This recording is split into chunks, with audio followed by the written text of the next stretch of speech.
It's about the I gotta say, it's the stupidest thing in sports. Gets the ball, gets back, pulls up for the win. Got it!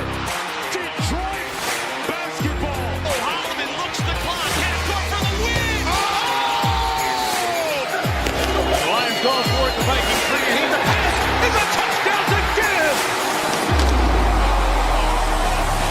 Bobby Baez homered earlier. First one in the air, deep left field again. Yes, Tigers win! Bobby is unstoppable! This is BS Sports. And away we go. If you would have told me that I was going to be here, I don't know, about 48 plus, I don't know, however many, at the end of the first half of game 6, if you would have told me, actually, let's go back even further. If you would have told me after Monday night of last week, I would have told you were crazy. And yet here we are.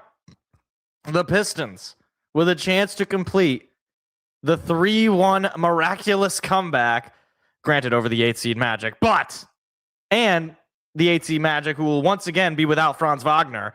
I would have told you were crazy. But here we are, the Pistons, according to ESPN Analytics, looking at a 79.1% chance of victory. Yep, Franz Wagner is out, Jorge. He was out. It was announced that he was going to be out yesterday. So injuries plaguing the Orlando Magic even into the postseason.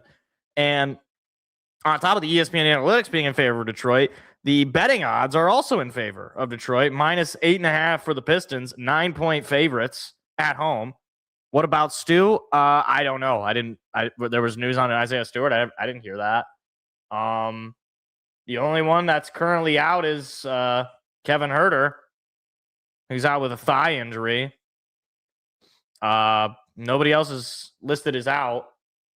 So I guess Jonathan Isaac is also out, but he's been out all series for the Magic. So, yeah, I'm not sure. I mean, that would make sense as to why Paul Reed was playing a lot more in the last game compared to Isaiah Stewart. But hey, we'll see, man. Paul Reed played pretty well in Game 6 and might have been a part of the reason that the Pistons were able to come back there in that second half. If not, obviously the Magic missing 20-plus field goals in a row.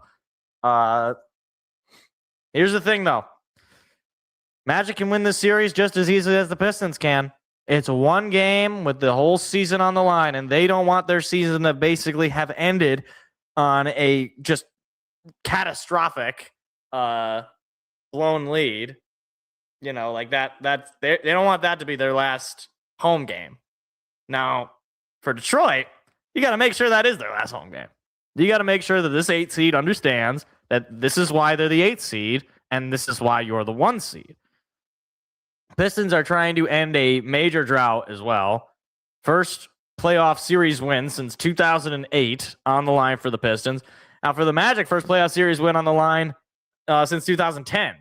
So both teams trying to end major playoff droughts.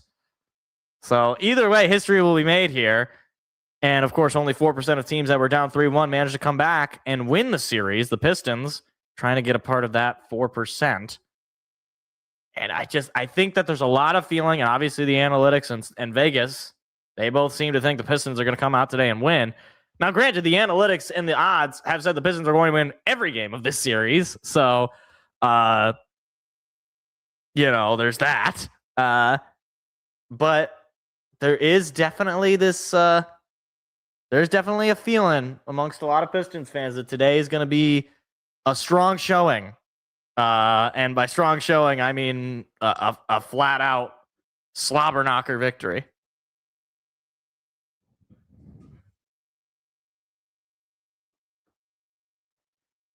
I look at skinny Charles Barkley, but I'm nervous though. I mean, a lot of other Pistons fans are not nervous. I'm nervous. I mean, look, it's a totally new game, and you did have to come back down 22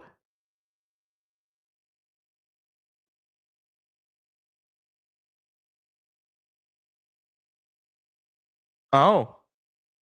Shaq, the former Orlando Magic, obviously taking his team.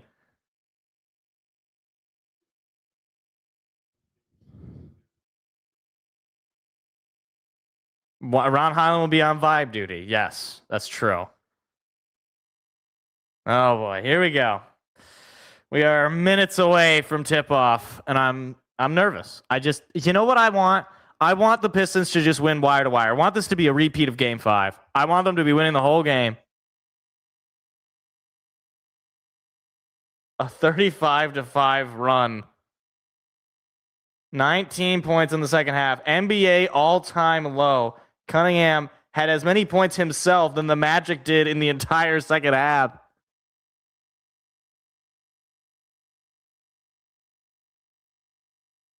That is a beautiful view of Detroit. Lots of rowdy Pistons fans in the LCA. Do we got Mike Breen on the call? We better have Mike Breen on the call. It's the only ABC game of the day. That sounds like Mike Breen. Yeah, we got Mike Breen. I want to hear a Mike Breen bang. I want to hear a bang for the Pistons from Mike Breen, please. So can we please just have that, Detroit? Can Duncan Robinson get a bang or Cade? Pistons, of course, will play the winner of tonight's Game 7 between the Cavaliers and Raptors. Raptors forcing a Game 7 after an overtime win at home. That was crazy. I watched that too. After the Pistons game was over, I switched over to that Raptors-Cavs game, and they managed to win that one in overtime. So we got Mike Breen on the call on ABC. We love this.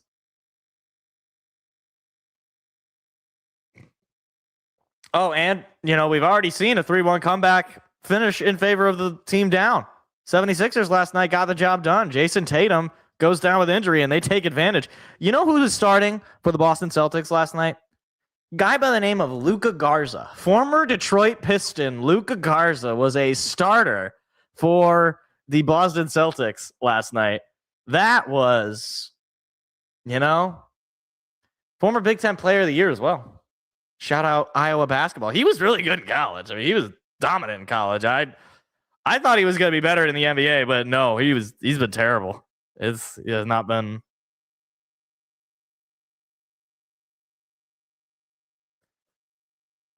Man, can Kate Cunningham, can he just continue where he has left off the last 3 games where we're at it? Pistons, I think. I'm assuming they're just going to be wearing the same uniforms they've been wearing all series, which is the home whites. And it's a clean look. I like the home whites.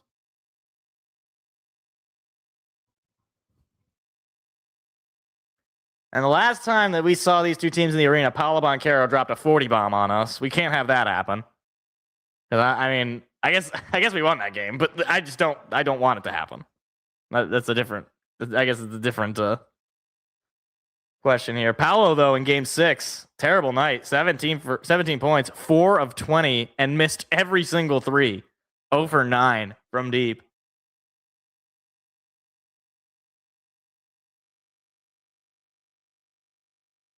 They better. I don't know. Are they going to show the? They better show the Mason starting lineups. ABC, you better not mess this up. NBC does this right. You better put that on. What outfit? What it looks like? It's a. What do you want me to? What do you want me to put on? You want me to put on a jersey? I don't have a jersey. It's a T-shirt. Profi. Profi. What do you want me to do? It's a baseball cap. Should I wear should I wear a beanie? Want me to get a beanie? I don't want a beanie. I don't know. I don't really know what to do. No, you're good, bro. I don't really know what to do. I got the T-shirt. I mean, if I had a Tiger shirt on, I would understand what you're saying, but I like baseball caps. I got one for every team. Nobody's ever said that. You're the first one. You're a trendsetter. I love it. That's good. What was 420? Hold on. I didn't even know what you're talking about. Oh, 4 for 20. Oh, it was on purpose. He did that on purpose. He was like, you know what? I want to get the funny weed number as my stat line in a game 6 loss. Truly though, what would be the worst? I mean, obviously it'd be worst if the Pistons lose this game, but that would be the worst from like you really like crawled your way back into the series only to lose at home. Like this just feels like a game you have to win. You just have to win. Like you're the number 1 seed. It's at home. You crawled all the way back. You had a major comeback in game 6 on the road. You have to win. A $1 bet? How much does that pay out? Like, I mean, what'd you bet? You're putting it all on the line. It's a whole paycheck. Big money on the line from Profi. But no, they can't, like, if they lost this game, it would just be so devastating. Because it's like, okay, if they lose the next series, I'm like, okay. I mean, I wouldn't be I wouldn't be happy about it, but like, just win this series. Just get the monkey off your back of not having won a playoff series in so long. Finally move on from that whole thing, and then everything else will feel like, you know, icing on the cake. Even though I did say going into this playoffs that I think this team should be an Eastern Conference Finals team, if not a Finals team. But hey, you know, maybe you just happen to run into a bad matchup, and you know, whoever you play, Cleveland or Toronto, maybe you'll fare better against them. I probably would rather face Toronto, to be honest with you. Although playoff James Harden, who knows? But then again, playoff James Harden might not show up because he's got to show up tonight, and it's James Harden. I don't know if you know that much basketball history, but he's famously not shown up in the playoffs.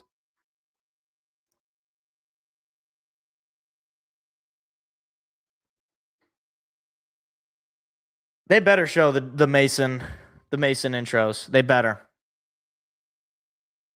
341. Okay. I mean, that's a profit. So you net $2.41. Okay.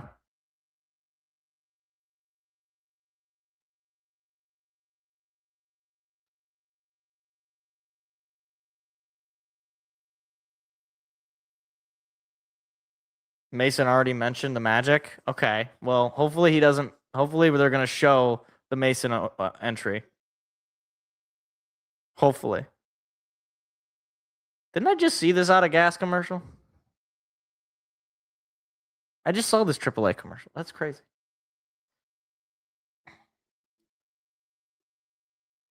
Ball, what a ball. Yeah, okay. Final countdown. Okay. I dig it. I dig a Detroit fan. Come on. All right, here we go. They better show the opening. Come on.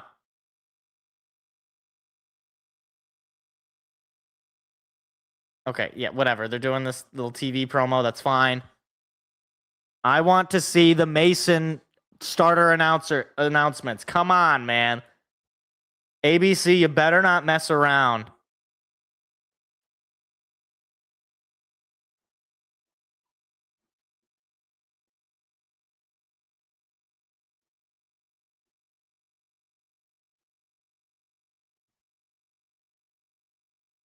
Please, come on now.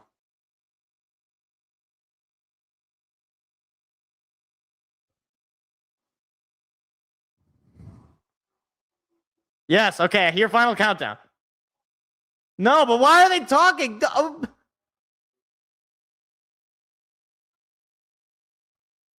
They're playing Final Countdown, ABC. What the hell? Oh my gosh. Meanwhile, starting 5 for Orlando. Same starting 5 with Jamal Cain in. So same starting 5 last 3 games. Pistons also rocking their same starting 5 of the whole series. No changes here. Jalen Duren will stay in. He's been the story of the series.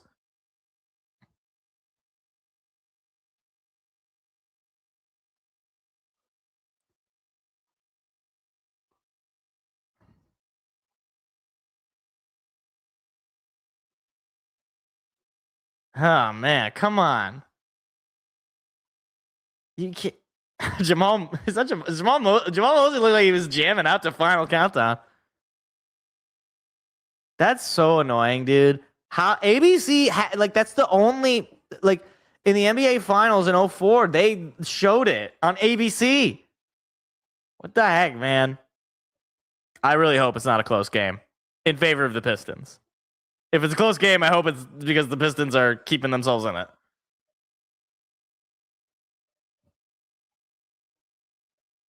It looked like Isaiah Stewart's okay. He's not starting, obviously, so he's in a shirt right now, but I anticipate he's playing.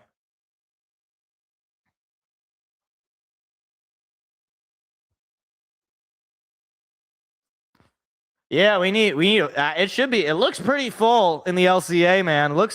This crowd better be into this game, and the Pistons better keep them in this game. Orlando's wearing their blue pinstripe uniforms.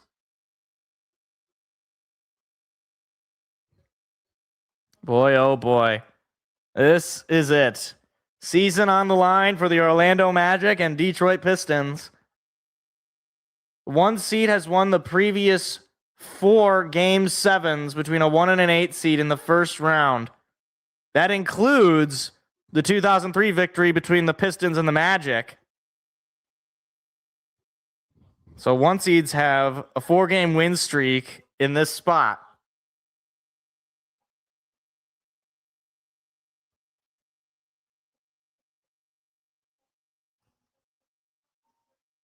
How does K keep up with all these like dab up moves? That's crazy. How does he do that?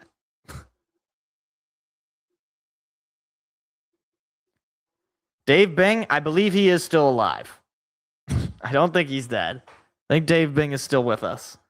But I'm sure, yeah, they're definitely, they'll show, bad boys going to work guys in the crowd. I'm certain of that. They always show up. And the jump ball goes to Orlando. We are underway. Pistons and Magic, Game 7, win or go home. Boncaro over to Carter. Now Suggs, right back over to Boncaro. Duren is on him.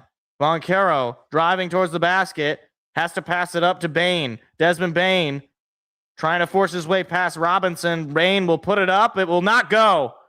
Rolls off, and Robinson has the rebound. Here come the Pistons. Cade drives, and he lost the ball. Jalen Suggs gets it off the bounce. Jalen Suggs throws it back to Paolo. Paolo tries a shot, and it's blocked. Tobias Harris with a steal, and he's fouled. Whoa. Asar Thompson went up and got it. Fast break denied, and already a foul on Orlando. And the crowd is into it early. Asar Thompson just sent that package back to sender. Now he's got it. Crossing midcourt. Thompson inside to Duren. Duren looking for his man. He gets it to Cade. Cade thought about a jumper. Now he will take a jumper. Doesn't get the bounce. Rebound goes to Duren. He puts it back in. It's 2-0 Pistons. Jalen Duren underneath the basket, making his presence known. Carter has it. Handoff to Bane. Bane pass inside to Carter. Carter throwing it out to Suggs. Over to Jamal Cain for a 3 in the lead. It won't go. Rebound to Duncan Robinson. That's his second of the quarter. Thompson has it. Over to Robinson. He's going to try a quick 3. No good. And the rebound goes to Suggs. Jalen Suggs has it. Over to Carter. Carter's going to try a 3 for the lead. It won't go. Another rebound goes to Duncan Robinson. That is rebound number 3 for the sharpshooter. Harris has it. Tobias working on Bane, excuse me. Bane Harris with a spin move, puts up a jumper for 2. It won't go. Rebound goes to Desmond Bane. Back-to-back missed field goals for Detroit. Sar tried to swipe it from Bane. Suggs now has it. Throws it out to Kane. Kane throws it out to a wide open Paolo for a 3, and he hits it. Magic take their first lead on a 3-pointer from Paolo. It's his first of the day. Did not make a single one of those in Game 6. Thompson has it. Thompson, handoff to Robinson, back over to Cade. Cade Looking for the lane. Throws it over to Robinson. Step back. Here's a three from Robinson. Off the rim. It won't go. Robinson has the offensive rebound. Robinson tried to pass it to Duren. Duren ends up with it. Cade has it. He's going to try a three for the lead. He hits it! Cade Cunningham with the three. It's a 2-point lead for Detroit, 5-3. Suggs has it. Suggs bouncing. Now going back out. Duren on him defensively. Paolo has it. He's moving in on Tobias. He puts up a 2, and it's good, and we're tied. Paolo has all 5 of the Magic's points right now in a tie ball game. Both teams shooting 2 for 6 from the field. Duren. Bounce pass to Tobias is turned over. Bad pass.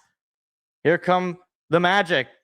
Bane thought about a 3. Now Suggs thought about a 3. Now Jamal Cain underneath the basket has to get rid of it. Throws it out to Paolo. Banchero with Harris on him. Banchero has the ball knocked away by Asar Thompson. Another block from Thompson.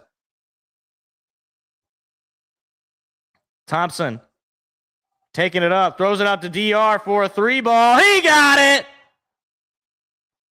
8-5. Detroit a 3-point lead. Biggest lead of the day. With a little over 8 minutes to play in the opening quarter.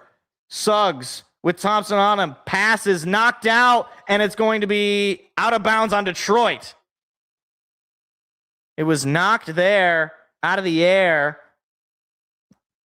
Man, oh man, Asar Thompson already with 2 blocks on Paolo Banchero, and a nice assist too. Pass it out to Duncan Robinson from the corner. Suggs will inbound it. Suggs gets it into Bane. It's blocked by Cade. It's a block party in Detroit. Cade Cunningham has it. Cunningham looking for the lane. Cade with a lob and the jam. Jalen Duren doubles up the lead. It's 10-5. 7:45 to go. Pistons shooting 50% from the field. It's 4 for 8 and 2 for 4 from downtown. Paolo has it. Paolo bounce pass in to Anthony Black. Black with an errant pass. It's going to be out of bounds on Detroit.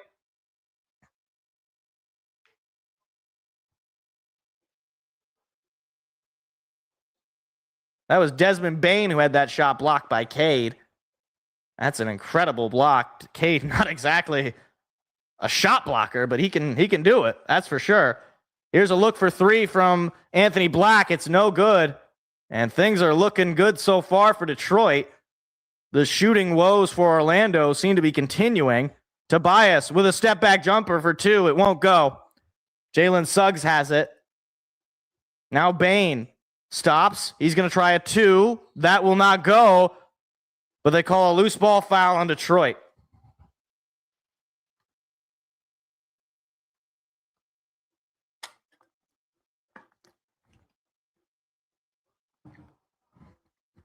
So Orlando will inbound it. Tony Brothers out there officiating this game. Paolo Banchero over to Carter. Carter with Duren on him. Carter drives. Now he steps back. Over to Suggs. Now Suggs will drive underneath the basket. Throws it out to Bane. Throws it out to Paolo for a 3. He hit it at the shot clock. Banchero responsible for most, if not all, of the Magic's points. Yeah, all of them. He's got all 8 points. His team's down 2. Cade has it. 6.5 to go. Cade out to Robinson. He's going to try a 3 ball. It won't go. Paolo has it. Magic with a chance to tie or take the lead. Paolo's been the only one who can make shots. He's going to try the lead, and he hits it. Oh, my goodness. And the broadcast is jumping in and out. And now Orlando with a 1-0 lead has Detroit calling a TO. It is 11-10 Orlando. Paolo Banchero with all 11 of the points for Orlando.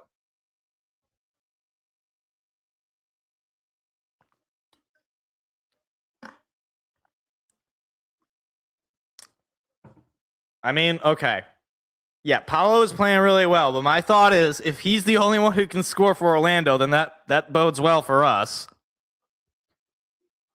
Because, I mean, he's literally their entire offense right now. Yeah, probably can hold off on some of those Duncan Robinson threes. Don't need to be taking all those shots. But look at Jalen Durant dominating our score. Leading scorer, leading rebounder, and leading assist maker.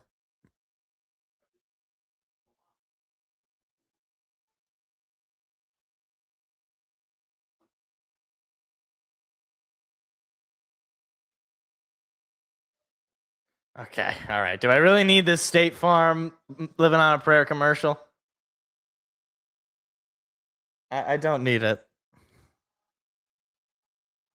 What's your plan, Profi? Profi? Yeah, but you got to imagine the shots will start to fall for Detroit. I mean, right now they're in it, but they're down, and it's because Paolo is just he's playing an incredible game so far. At some point, they'll have to, they'll take advantage though. Paolo's going to hit the bench at some point, unless they're going to play him all 40 minutes.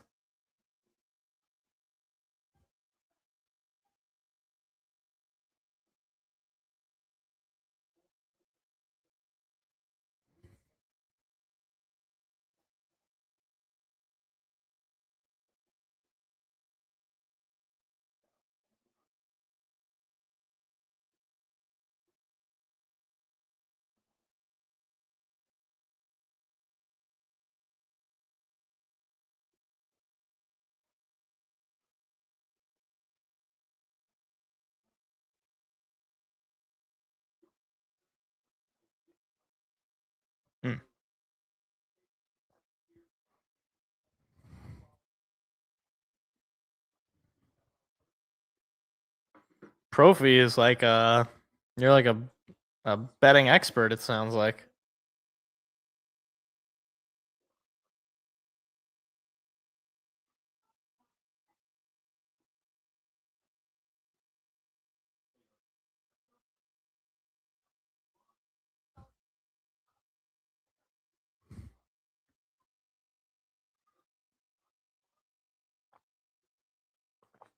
Yeah, I don't really care.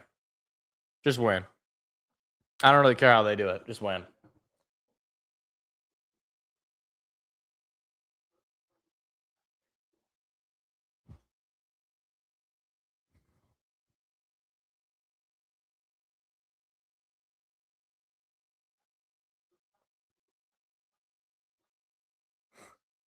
Oh my gosh. The last non-Paolo Banchero field goal was in game 6 in the third quarter. The third quarter was the last time a player for the Orlando Magic made a basket not named Paolo Banchero. It was Desmond Bane. That is insanity.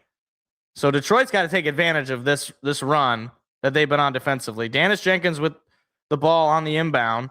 He's in for the first time today. Jenkins throws it over to Robinson, who throws it right back over to Jenkins. It was nearly an errant pass. Jenkins will drive at the paint with a fadeaway jumper. No good, in and out. Eesh, needed that one to go down.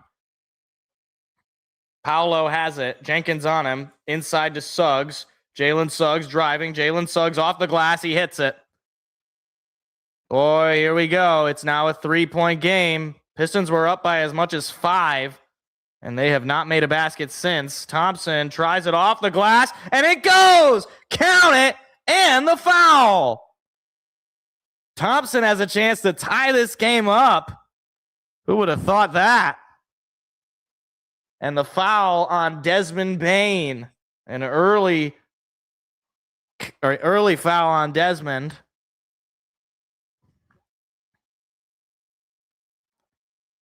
So now Asar with a chance to tie this game up early. 5:37 to go in the first. And he does not get it. So he fails to convert the 3-point play, but it does cut the lead down to 1.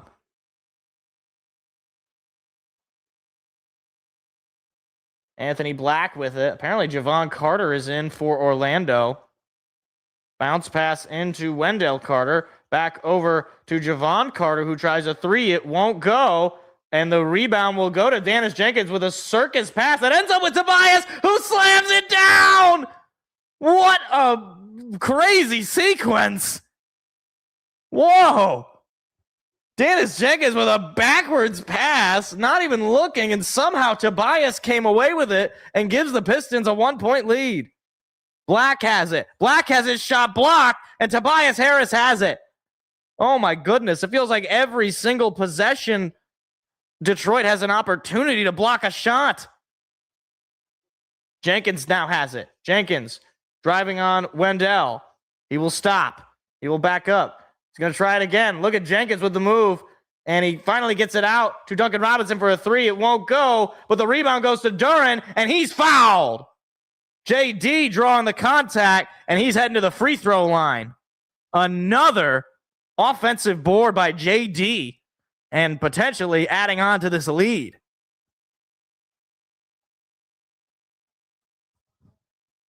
This series, he's averaged less than 10 a game, but averaging over 50% from the field.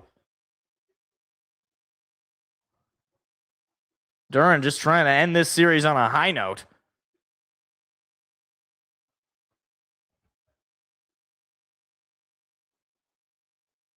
First shot is no good. Off the back of the rim. Got to take advantage of your free throws. That's already 2 missed free throws by Detroit. Javonte Green, and Cade Cunningham checking into the game.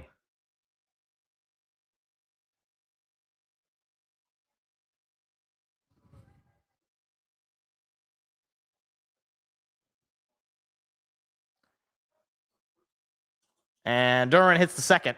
So he gets something out of that possession. It is 15-13. Duren averaged almost 20 points in the regular season. This series, he's averaging less than 10. So he's looking to make up for that. Black has it. Black to Carter Jr. Wendell hands it off to Bane. Bane will try to lob it up for Wendell. It won't go down, but there's a whistle. And Desmond Bane's going to the free throw line.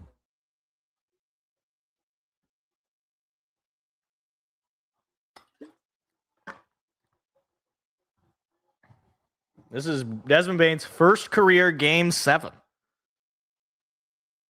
I think for a good amount of the Pistons, it's their first career Game 7 as well.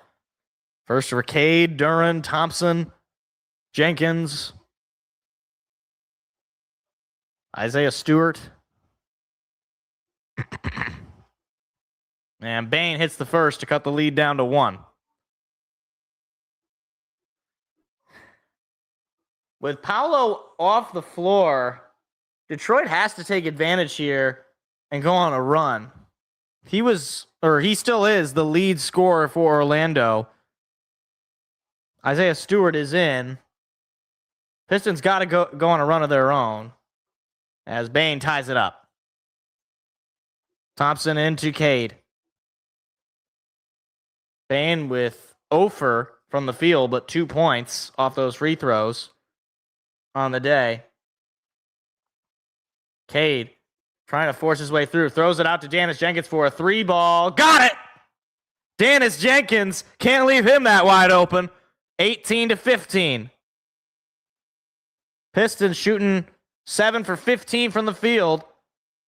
3 for 7, which is the same from deep as Orlando right now. Black. Back over to Jamal Cain. Cain with a jumper for 2. He hits it. It's money. The lead's down to 1. Is that Mo Wagner? Oh, yeah, you're right. That is Mo Wagner. Mo Wagner in for Orlando. And Cade is getting doubled. He has to get rid of it. And it ends up with Orlando. Jeez. They just surrounded him, and he had nowhere to get rid of that ball.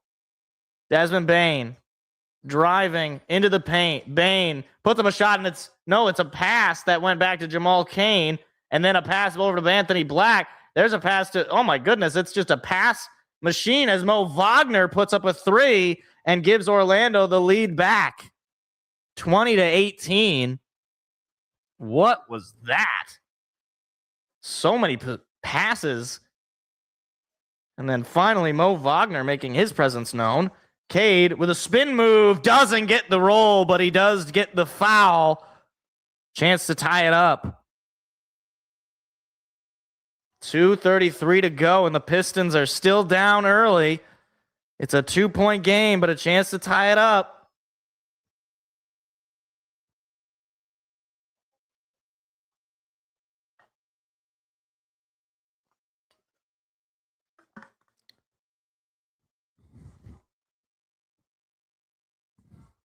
Ugh. 2 commercial breaks in a quarter. Maybe that's normal.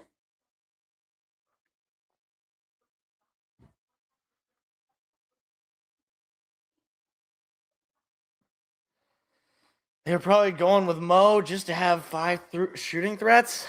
I mean, is Mo a shooting threat? He hasn't played all series. I figured that was for a reason.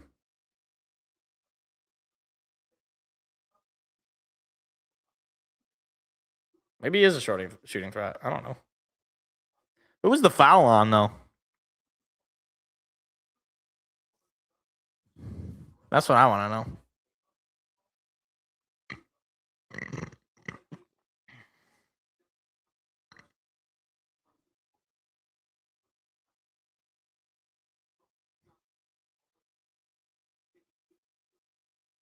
to know. Yeah, I guess that makes sense. It's game 7. They got to get all the commercials in because I know people are watching.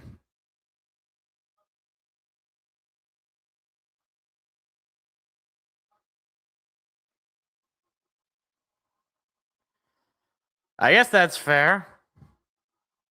That makes sense. Maybe they're just trying to just have another Wagner in there because they don't have Franz in there.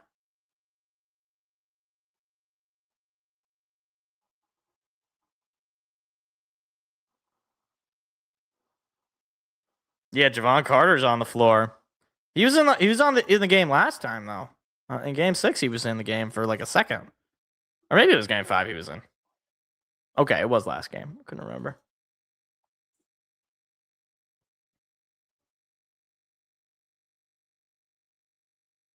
Who is this woman? I don't want to see her putting her deodorant on. This is gross.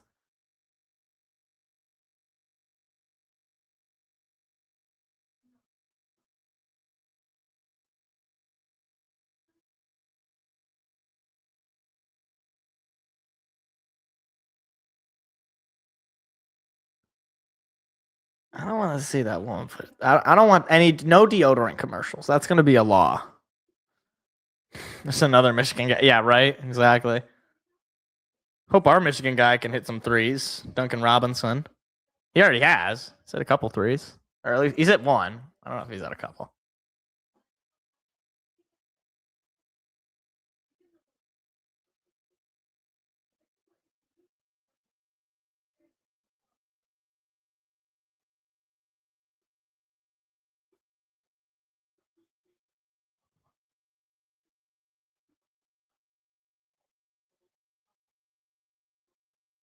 Wow.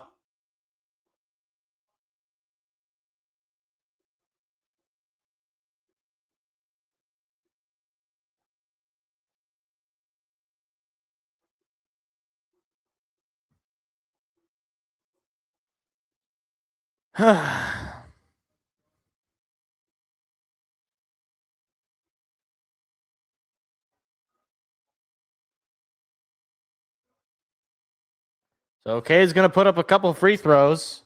Chance to tie this game up. What? Hold on. Okay, he made it, but the audio is ahead. The audio is ahead of the video, ABC. It's like I heard the crowd react as if he made it, and I was like, wait, but he didn't even shoot it yet. Okay. And he made the second one. What the heck is going on with the audio, ABC? Okay, so the Pistons have tied it up at 20 because the audio spoiled it for me. Shout out ABC. Black over to Wagner.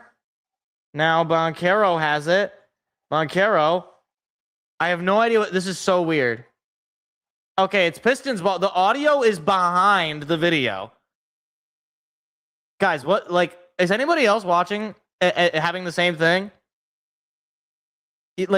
So it is ESPN on ABC, but it's being broadcast on ABC. So I'm blaming ABC. Okay, somebody stole the ball. This is so weird. I can't, because I can hear the announcers. There's a lob pass and a dunk, and it's 22-20 Orlando. Yeah, right. It's the same. And Cade missed that shot. Okay, this is so weird. Okay, now I think we're back. Yeah. Okay, now I think we're back. That was really weird. But okay, so the Magic are up 2. It's 22-20, minute 34. They've kind of been holding on to this lead for a good chunk of this first quarter. It hasn't been big, but Detroit's got to get some offense going as Wagner tries to put up a shot. It won't go. Isaiah Stewart with the rebound. Cade into Duncan Robinson. Duncan Robinson's shot is blocked. Oh, my goodness. And here's Anthony Black for a wide open 3. That will not go. Dennis Jenkins with the rebound. Now trying to move quickly again. Jenkins will drive and then throw it back to Robinson. Robinson puts up a 3 for the lead. No good. Final minute of the first quarter. Pistons are down 2. Robinson's 1 for 6 from 3 with just 3 points. And it's going to be an offensive foul on Orlando. Is that Mo Wagner call for it?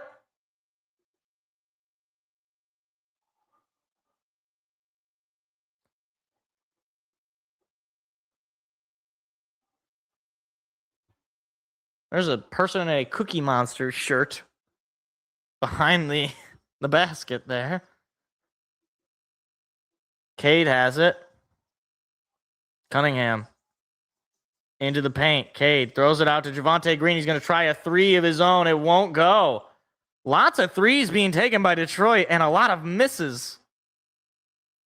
Suggs has his pass stolen. Cade has it. Bounce pass to Jenkins. Jenkins stops. Gives it to Cade. Cade will drive. Cade will lay it up. It won't go. Oh, my goodness.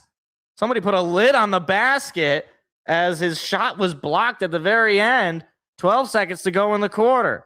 10 seconds. 9, 8, 7, 6, 5, 4. Paolo driving. Paolo off the glass. Won't go. Duncan Robinson putting up a prayer for the lead. It won't go.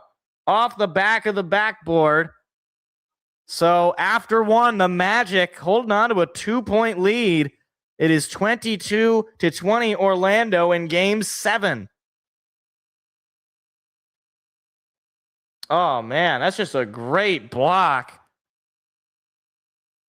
Neither team really getting it going offensively.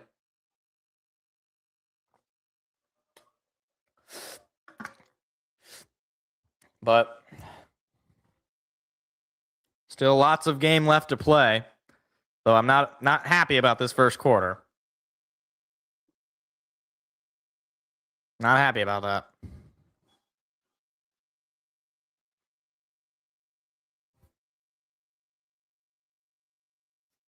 Yeah, need some mid-range shots to start going. Tobias didn't do much offensively for us.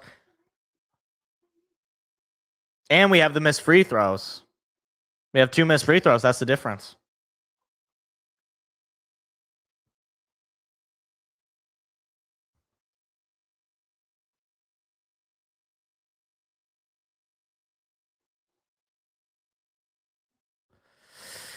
Yeah, that's sometimes how it goes, Detroit fan. These first halves of games, things start slow and then starts to heat up. So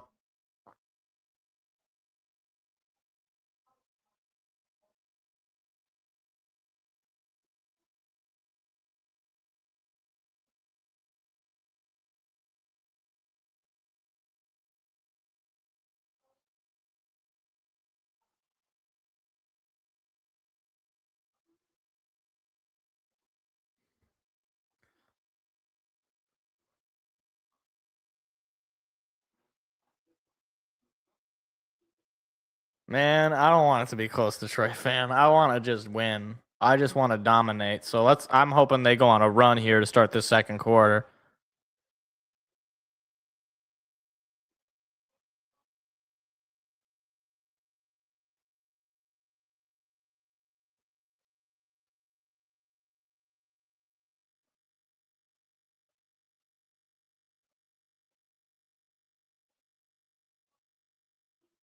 First quarter, Paolo had 11 points. He has half of the Magic's offense that quarter.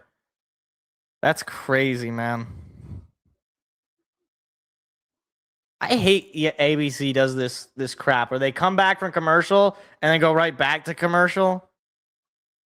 It's just like so dumb. It's very annoying.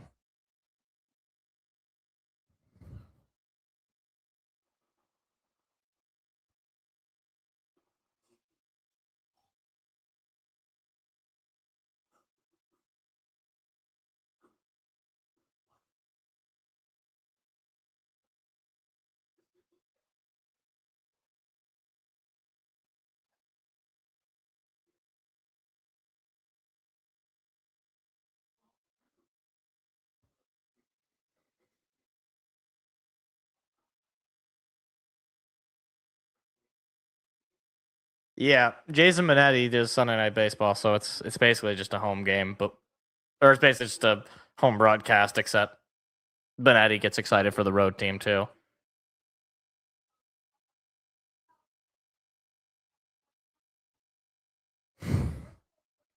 Cade Cunningham bringing it up. Cunningham stops, throws it out to Javonte, throws it right back to him. Cade keeps with the pump fake, and he draws a foul. Cade baiting, and Orlando taking the bait. Jalen Suggs called for the contact, and he will head to the free throw line for the second time to tie this game up, potentially.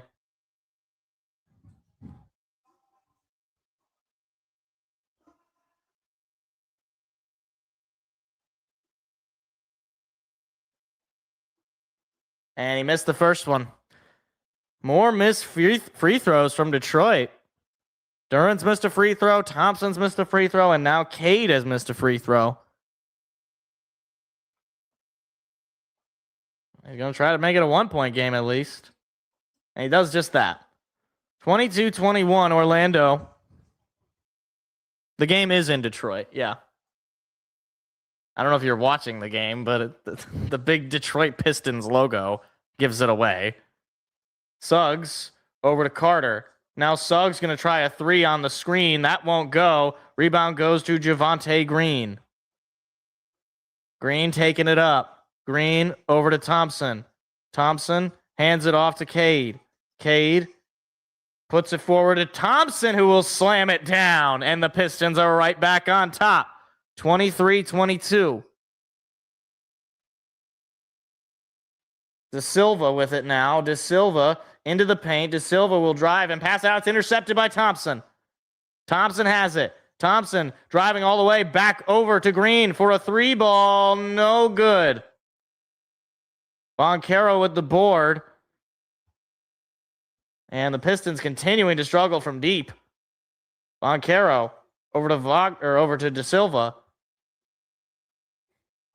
Now Paolo driving. Paolo is fouled. And they're going to count the basket. So it's count it and the foul for Boncaro. Orlando back on top by 1.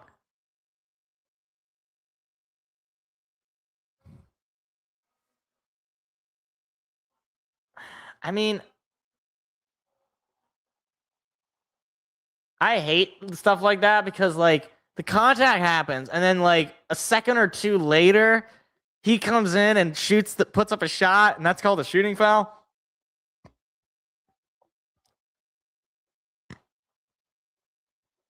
I'm pretty sure it's going to be a bullpen game, Detroit fan.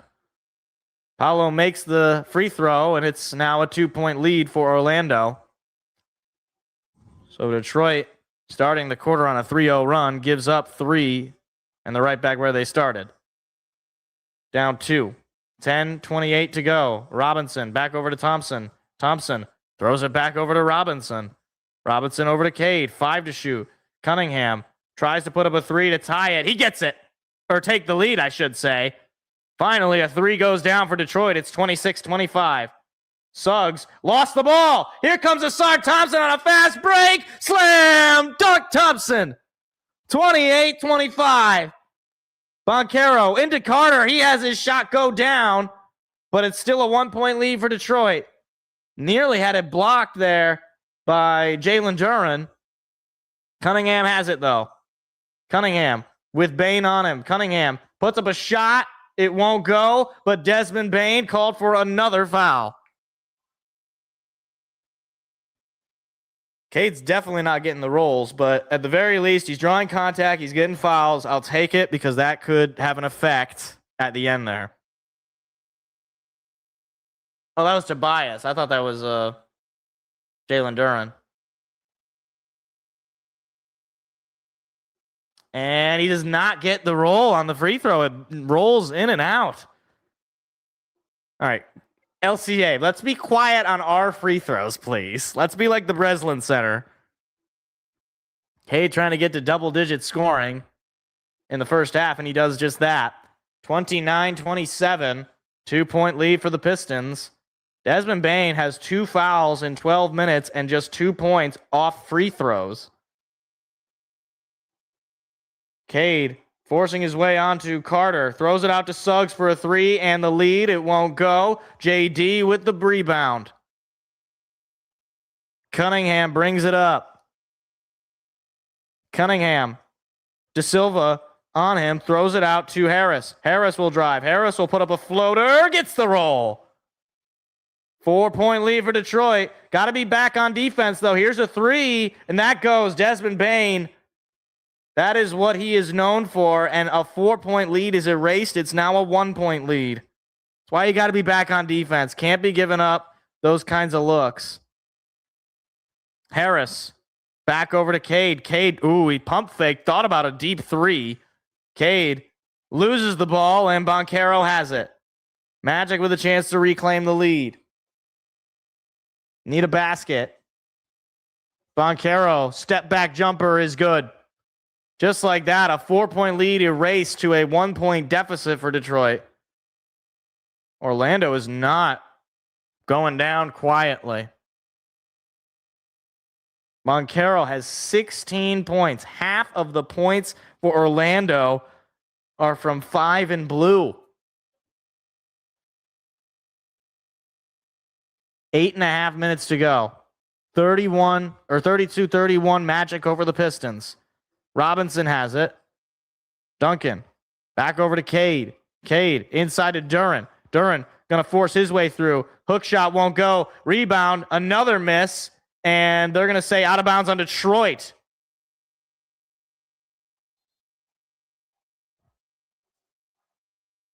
And Anthony Black and Jamal Cain will check in for Orlando.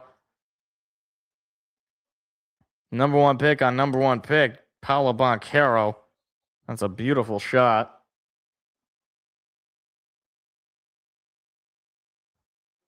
And Duren needed to put that shot down too. Couldn't get it to go. Black has it. Black over to Banchero. Banchero has been playing massive minutes in this game 7, and you expect it from the number 1 overall pick. And he puts up a 3. And it is now a 4-point lead for Orlando. And they're going to call a foul on Duncan Robinson?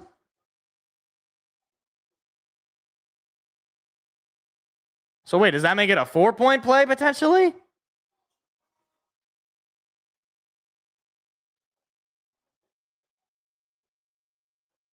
That's an off-ball foul. Duncan Robinson, like he was holding on to Jamal Cain. He will head to the bench.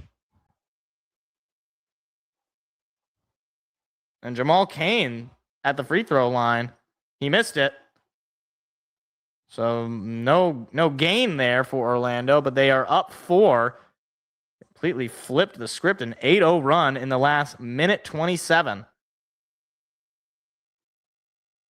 Duren hands it over to Cade. Cade tries a 3. No good, but Duren has the rebound. Harris almost had it. It went through his legs. Now Harris gonna drive. Harris puts up a floater. It's good. 35-33, lead cut in half. Banchero with it. Paolo trying to break through. He's got Tobias Harris on him. Paolo just threw it right to Asar Thompson. Not sure what the plan was there. Threw it back to Cade. Over to Jenkins. Jenkins will drive. Jenkins gives it to Duran. Oh, man, what a slam. This game is tied. 35 all. Less than 7 minutes to go in the half. 7 points in the first half for Jalen Duran. Anthony Black has the ball. Black. High pass goes right into the hands of Jalen Duran. Here come the Pistons trying to take the lead back. Cade, step back Jay for the three. Got it! And the lead is back in Detroit. 38-35. And Jamal Mosley says he's seen enough. A 7-0 run for the Pistons in less than a minute and a half.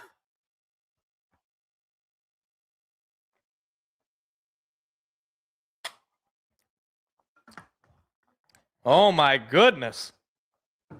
That is more like the Jalen Duran that I remember. And that big time three from Cade Cunningham has Isaiah Thomas feeling pretty good.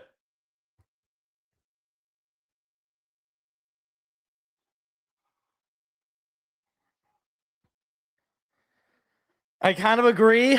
I mean, they're going in, so I'm happy about it. But yeah, I mean, he doesn't need to take as many threes as he's taking. But, you know, if he's feeling it, if they're going in, I'm not going to tell him to stop.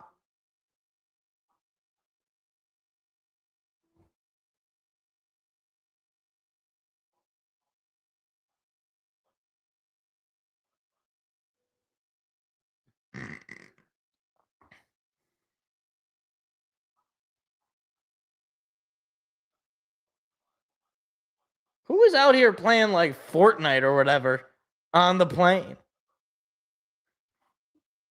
That's crazy, dude.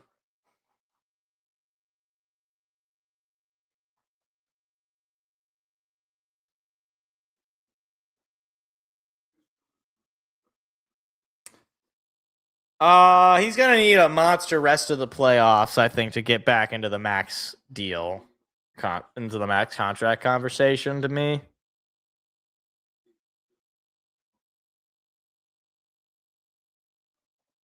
hey, he's the most interesting man. He's still alive. I thought he was dead. The most interesting man in the world is back in the Dos Equis commercial. I don't always drink beer, but when I do, I prefer Dos Equis.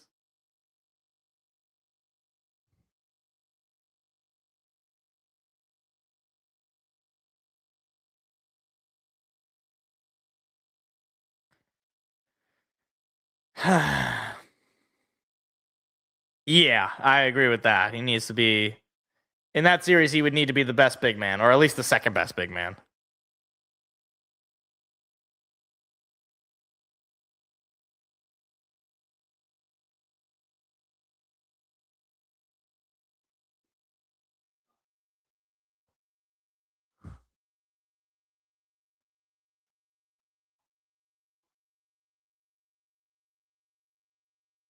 But I expect, I mean, not that it matters what I expect. I expect that the Cavs will probably win. But if they don't win, James Harden will have another terrible game. I guarantee that. I guarantee that. Because that's just how it happens. James Harden goes out in the playoffs. Game 7. He's been in these spots before.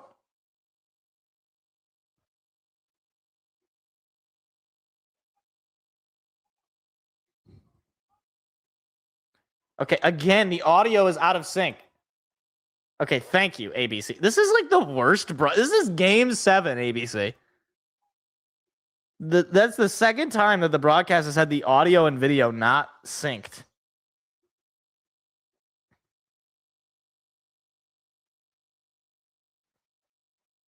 That was Carter who is in, not Wendell.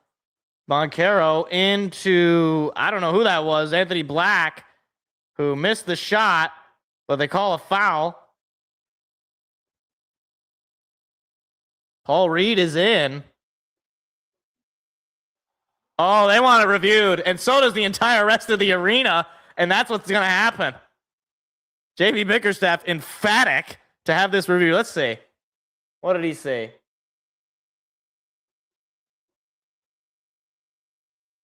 Oh, okay, I couldn't really tell from that angle, but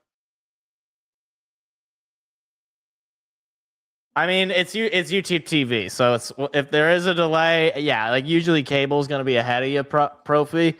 But yeah, so there's going to be some delay.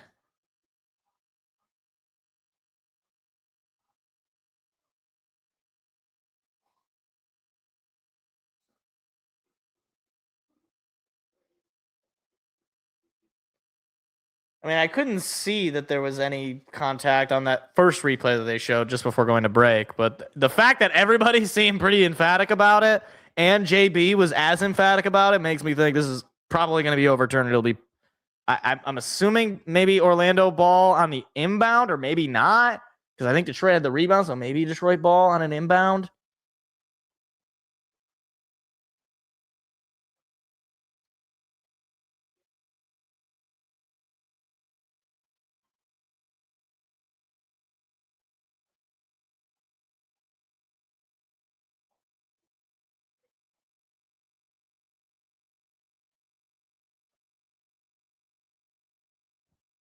Come on, Tony.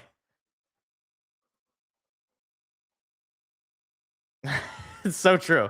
Yeah, what do you want a replay? No, we need Shaq to talk about DraftKings.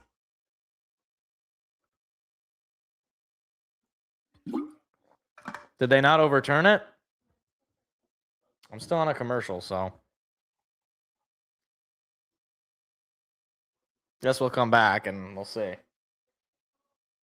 So I guess they didn't overturn it then? So the call stands and we lose the challenge? I mean, he was emphatic. What? How was he that emphatic and ends up being wrong? It stands? How are you so far ahead? I'm live and it's like not even back from commercial. I'm looking at an Aflac commercial right now.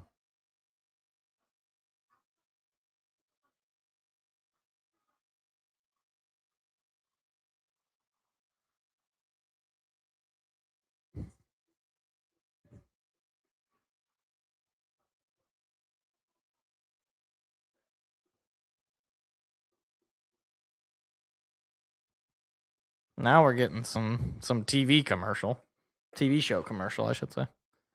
Me too. I'm also on a Hulu commercial for Will Trent. Okay. And now I've got Stanley Cup playoffs. His body? Let's see.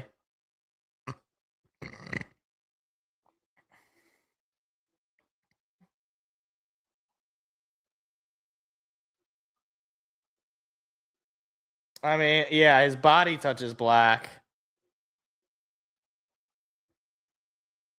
So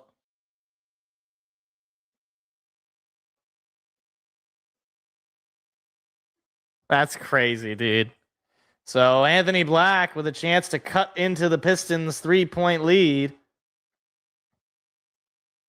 Can make it a 1-point game if he makes these shots. And he makes the first. 38-36.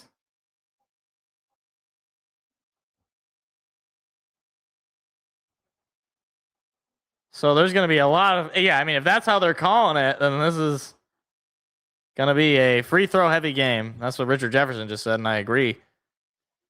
It's a 1-point game now, 38-37. Anthony Black perfect from the free throw line. Carter is on Jenkins. Nice screen there from Paul Reed. Back over to Robinson. He's going to try a three. It won't go. And Wagner with the rebound. Paolo has it. Paolo will pass it out to Anthony Black. Anthony Black back over to Paolo. Paul Reed's on him. And Paolo going to try a step back three. No good, but Wagner with the rebound. Another opportunity for Orlando. Harris strips the ball from Wagner. Now fighting for it as Orlando goes out of bounds. It'll be Pistons ball. Got to take advantage. This crowd is into it, man. Got to really fire this crowd up and go on a run.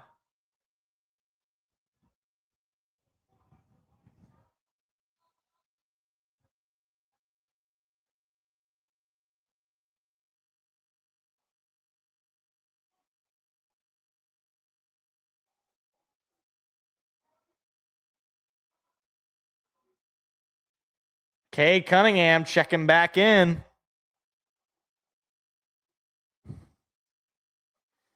And that ball is knocked out of bounds by Carter of Orlando. It'll be another inbound attempt from Paul Reed.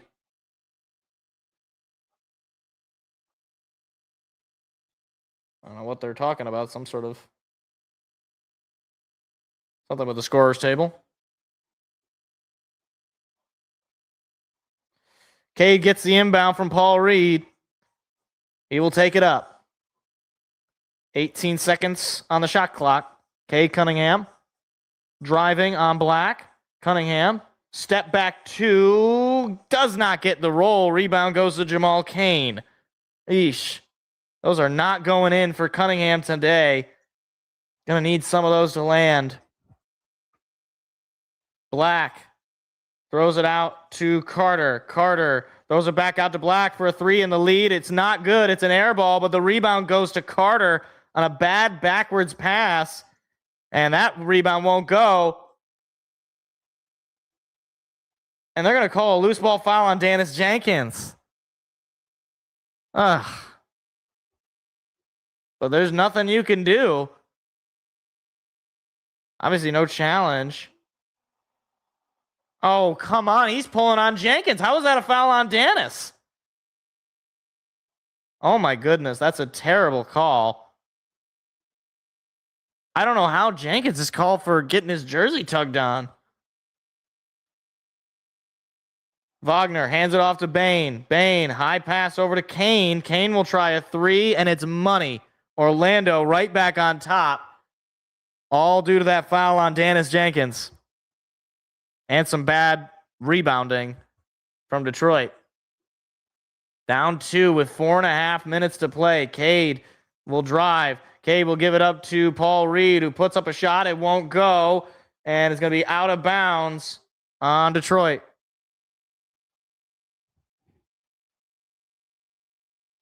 This game is awful close right now. Doesn't look easy to me, Zingdad. They're close, and they're not winning right now. Mo Wagner making his presence known early in place of his brother.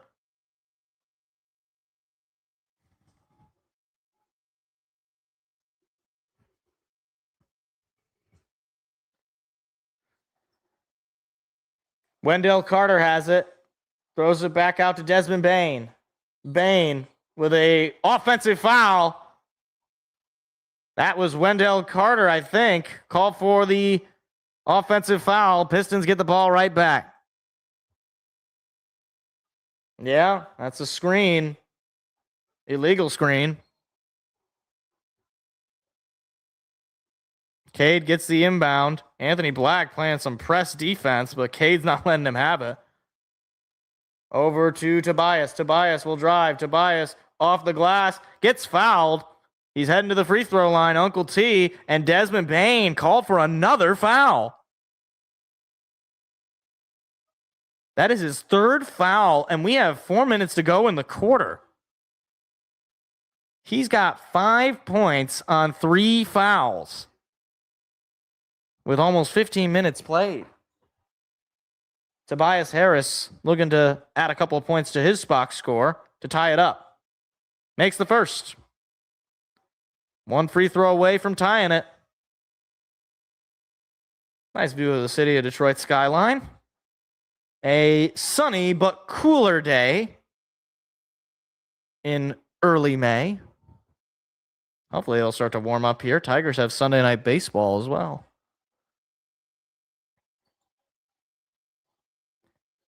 Second free throw coming, and he hits it. Pistons even it up at 40. 4 minutes to go in the quarter. 5 ties, 11 lead changes, and the largest lead was Detroit by 5. Bane tries for a three for the lead, and he hits it. Desmond Bane does what he has done all series, which is make threes. 8 points, 2 for 3 from deep. Tobias going to try to even him up. Nope, doesn't get it. Durham with the rebound, though. Duncan Robinson back over to Jenkins. He's going to try to even it, and he does! Jenkins with a three. 43 all. Jalen Suggs at the logo. Hands it to Boncaro. Jenkins perfect from beyond the arch. 2 for 2. Boncaro throws it out to Suggs. Suggs thought about the three. Now he'll drive to the paint. Suggs puts up a shot. Won't go. Dennis Jenkins with a monster rebound. Throws it out to Cade. Fast break here for Detroit. Pistons driving, and Cade is fouled by Wendell Carter Jr. Or maybe Boncaro. Cade will head to the free throw line once again to try to give the Pistons a lead. Second foul on Paolo Boncaro. Got to hit your free throws, though. Let's take advantage here and get this lead.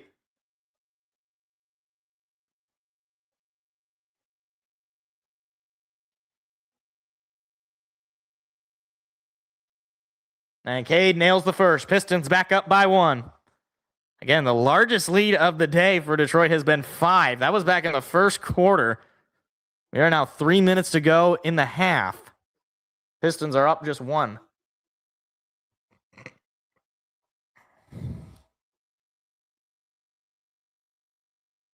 Second shot is up, and he hits both of them. 45-43. 2:59 to go in the quarter. 15 points from Cunningham in the first half. Boncaro will drive. Boncaro for the tie, and he hits it. Boy, oh boy, leads do not last long in this game. Another tie game, 45 all. Boncaro shooting 8 for 12, a much better night than in game 6. Tobias going to take a three for the lead, and he hits it! Uncle T, 48-45. Suggs has it. Suggs driving to the basket. Suggs with a lob. It's a bad pass. Carter steps out of bounds, and it's Pistons ball. Carter Jr. turns it over with 2:19 to go. Now the Pistons got to take advantage here. Got to get a basket. Get yourself up 2 possessions. Here comes Cade. Hits it. And the foul. Oh, no, that's Tobias who hits it and the foul. Pistons match their largest lead of the day with a chance to make it even bigger. Uncle T.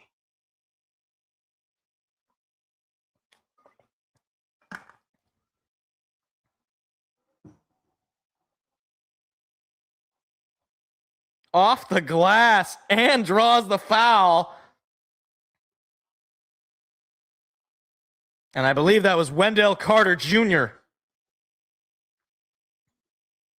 And there it is. Largest lead of the day for the Pistons. It's a 6-point lead, 51-45. Harris with 12 points in the quarter. And the Magic, nearly turned it over. It's going to be out of bounds on Detroit.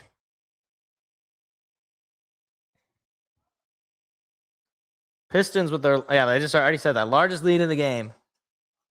Into Boncaro. Harris on him. Boncaro jukes out of him. Passes it up. It's knocked away, but somehow stays with Suggs. Boncaro throws it out to Jamal Cain. Jamal Cain throws it back to Paolo. Puts up an ugly-looking three. Somehow it stays with Orlando, but there's a foul called on Detroit as the shot clock was expiring.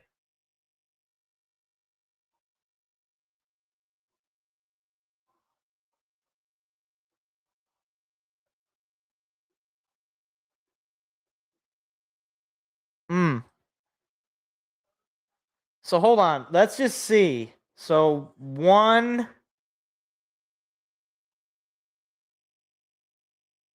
Okay, so the foul happened just before the shot clock ended.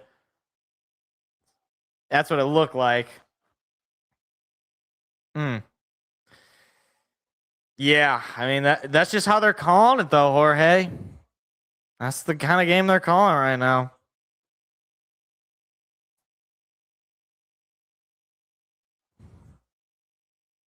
So this is an official review, not a challenge.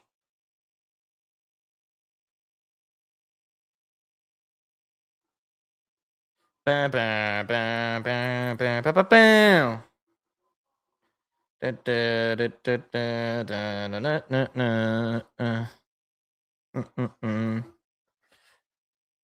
So there's going to be a couple of free throws for Wendell Carter.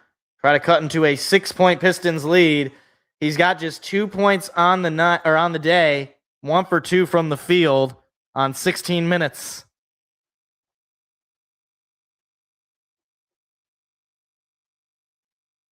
And he makes the first. Lead cut down to 5.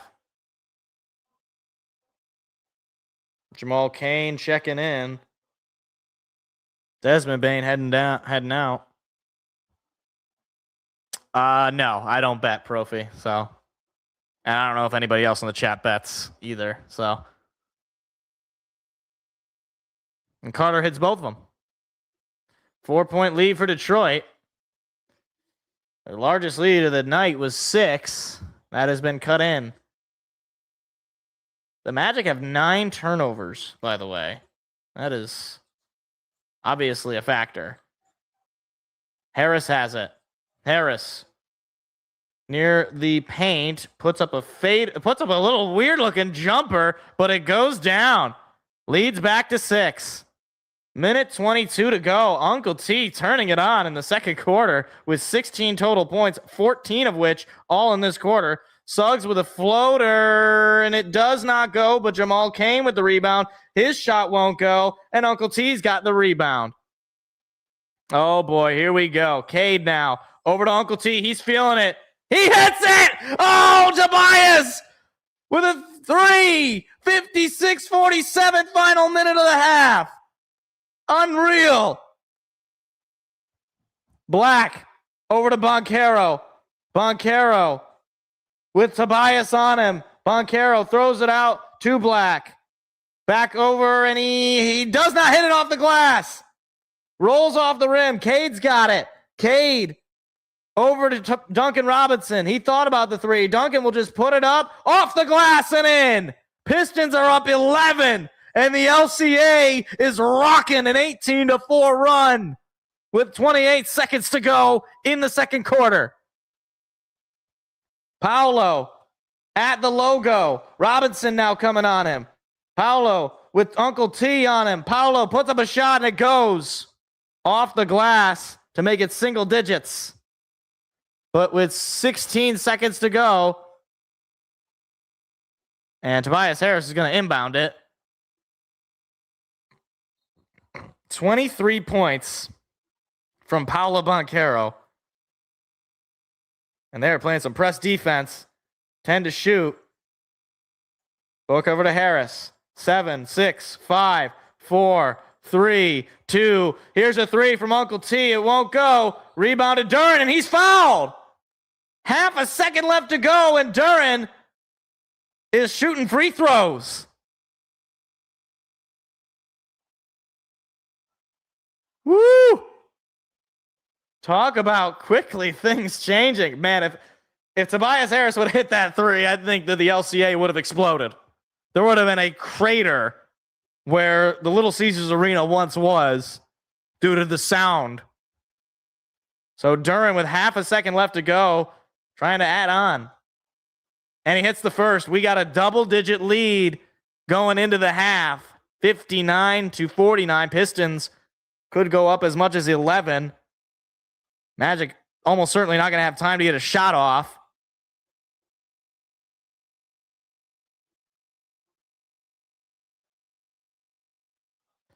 Bro, Detroit fans had a bar in the chat. I love it. And he makes the second. It gets the roll. It's a 11-point lead. Shot is taken by Orlando, and it's no good. Oh, boy, somebody is hurt. That is Jalen Suggs. Oh, boy, Jalen Suggs in severe pain. He cannot walk. They're going to look at this. Are you going to see if there was a foul? Oh, my goodness. Jalen Suggs. He can barely walk right now. They're going to look at if there was any hostile act. Oh, my goodness. You really hope that it wasn't anything hostile, for one, just from a game perspective.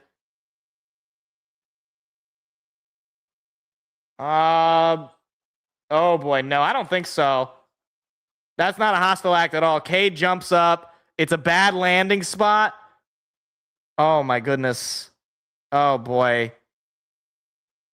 That's not good. Oh my goodness, Jalen Suggs. He kind of fell awkwardly.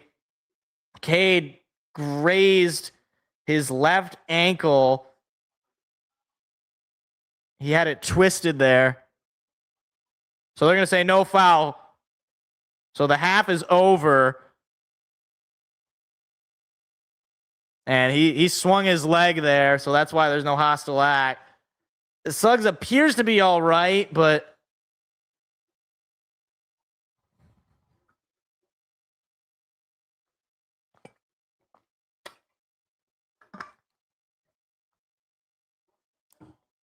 so the Pistons at the half take a double-digit lead in Game 7. It's 11-49, or 11-49, 60-49.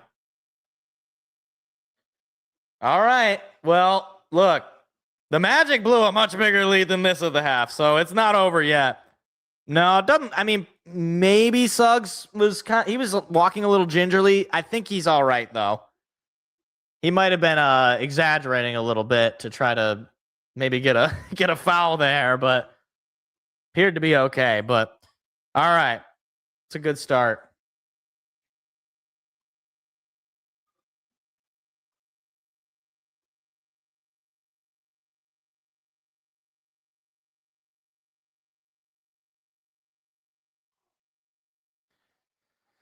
All right, I'm gonna be right back. I gotta go to the bathroom, so I'll be right back.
All right. Feeling good. Feeling good, but not over yet. Need to keep it up. So, first Game 7 in LCA history so far. It's rocking. Absolutely. The crowd has been a major factor in this game. Once the Pistons started going on the run, it's like a zoo, dude. Magic starting guard could be a bit messed up. Might continue, potentially. First winner take all for the Pistons in Detroit since that one game in the 80s where Isaiah Thomas scored like 40 points in Game 5, lost to the Knicks at the Joe. Wait, at the Joe? Pistons never played at the Joe. They played at the at the Silverdome. I say at the Joe because I need an actual Pistons game in the city. Wait, they didn't play at the Joe though. They never played at the Joe. They played their games in the Pontiac Silverdome. They went from Olympia to the Silverdome to the Palace to the LCA. I don't think they ever played any games at the Joe. Unless this is like a one-time thing that nobody ever heard of. Really? Really? Is that right? Hold on, let me look this up. Pistons playing in Joe Louis Arena. The Pistons played select home games at Joe Louis Arena in 1980s due to scheduling conflicts and a roof failure at the Pontiac Silverdome. Notable game. Okay, you were right. A 1984 playoff game against the Knicks and a stretch in 1985. Wow. You are correct. I did not know. They played games at the Joe. I did not know that. Anyway, continue to read some of these chats. Guess when they played at Detroit Mercy? I don't know. When did they play at Detroit Mercy? Weird stat. In the second quarter, we scored double the points in the first quarter. That is interesting. Black was also complaining a bit early on. Pistons played a few games. Okay, yeah, that's what we just said. But, okay. All right. Still got plenty of time left, guys. So, not going to do any sort of victory laps, but you're feeling pretty good. You're up double digits. It's at home. You got to keep up the momentum, though. You got to keep the throttle on. Also, by the way, can I try? Because I hate that it's just putting the game highlights. This is much better. I don't know why it doesn't like. It doesn't just default to doing this, but okay. Pistons have played at the Olympia. I knew that. They played at Olympia. But look, Paolo is killing us. 23 points from Boncaro. 9 for 14 shooting. But you know what? You'll let him feast if the rest of the team is starving. Like, Paolo's going to get his. He's just that guy. He's a very good basketball player. Let him get his points. If Suggs, if Bane, if Jamal Cain, if nobody else on that team can score, then you'll live with it because eventually it'll even out. Like, he's not going to, Paolo Banchero's not going to score 90 points. It's just not okay. He's not Bam Adebayo. He's not Bam Adebayo. Shout out 83 points from Bam Adebayo. But he's not going to do it. And even if he does, you're probably going to make up the difference anyway. So I want to actually see. Can we take a look at the rest of the team's field goal? So you got Paolo 9 for 14, 2 for 5 from Jamal Cain, 1 for 2 from Wendell, 1 for 5 from Suggs, 1 for 6 from Anthony Black. I mean, this is what we're looking at in win probability going into the second half. Pistons have a 92.8% win probability going into the second half. It's looking very good. But again, it's still a whole second half left to play. Profi, are you a DC resident? Like, is that because at the Van Andel? Isn't that the DC? Only NBA game you ever rented? Hey, well, you got to see Michael Jordan, so that's pretty good. I've never actually been to a Pistons game at the LCA. I wanted to go this year because they were doing so well, but it just never quite worked out. Maybe one of these times I'll have to take the lady. Oh, the tickets aren't cheap, man. I'm just saying. You got to drive there, and you got to pay for parking, and you got to pay for food. It's a whole thing. Might as well get a mortgage. The Van Andel. Where's the Van Andel? It's in Michigan? Why were the Pistons playing in Grand Rapids? Well, was that when like the Palace was under renovation or something? That's crazy. Let me look that up. Pistons, Wizards, Van Andel Arena. This is in 2001. New York Times. Jordan scores 24 and lost to Pistons. It was a preseason game, I see. Yep. Okay, so that makes sense. Preseason game in the Griffins Arena. Huh.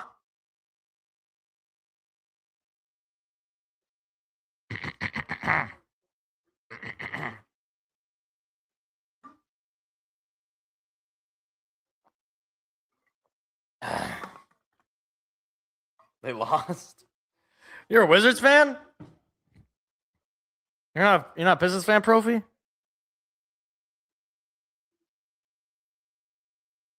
I mean, yeah, it was Wizards, Jordan. People don't want to talk about that with that team. I don't really. They played preseason games in the Breslin. What is the point of the NBA? I mean, what's really the point of any preseason game? But like, what's the point of the NBA plays like 2? They play like 2 preseason games? At least with the NFL, it's like you got people with roster spots. I don't really know what the point is with basketball. Oh, I guess that makes sense because those two teams are owned by Spartans. Yeah, no, I know why they have preseason, but like, I guess like at least in football, it makes more sense to me because you have guys trying to earn roster spots, and that's like a live game environment. You know, in basketball, you're not really doing that. I see.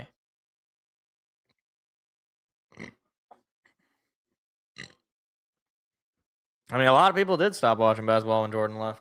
It makes sense. Yeah, it's weird that Michigan State has a lot of alum that own NBA teams. You got Tom Gores, you got Ishbia, you got Dan Gilbert.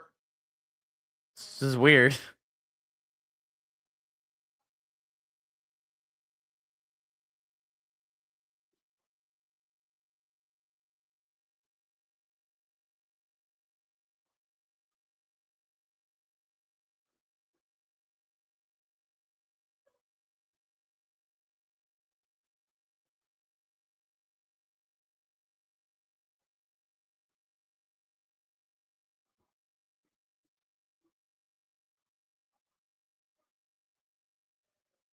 Nine assists for Cade. I mean, look. It seems like in all of the games in this series, Cade's really turned it on more so in the second half scoring. Oh, man. Really? I mean, yeah, the White Sox and the Bulls could use some new ownership. So I bet the Bulls and Sox fans would be happy about that. Somebody got to ask Pope Leo about that. What does Pope Leo think? Papa Leone, we have a very important question. What do you think of Mata Ishbia's brother buying the White Sox? I don't know why. I'm just imagining an Italian reporter asking him and not an American reporter, which would make more sense, but it's more funny when it's an Italian guy.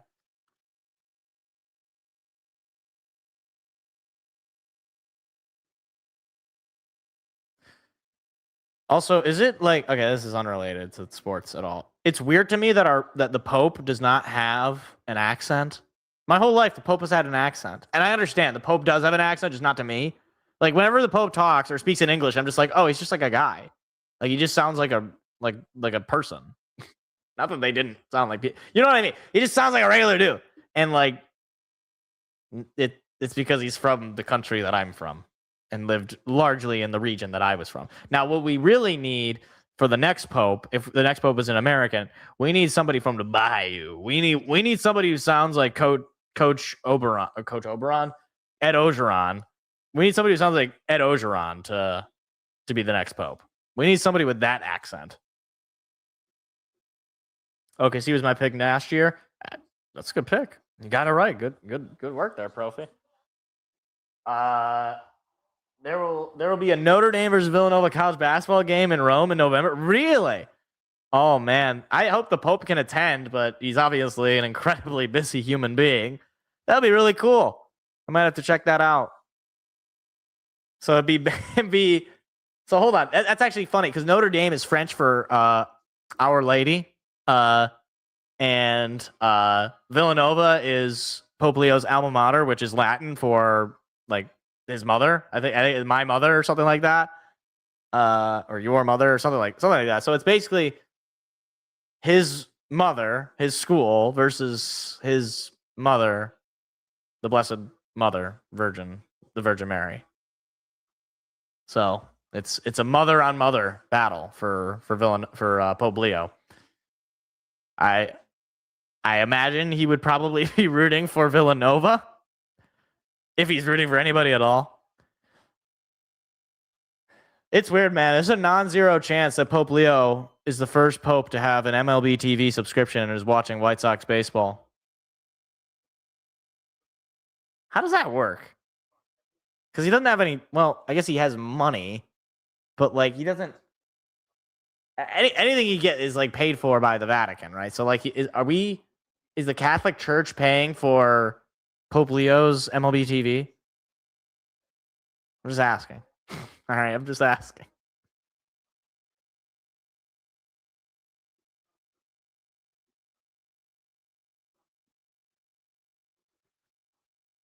Some guy working at MLB TV is probably like, why is there a credit card in the name of Vatican City?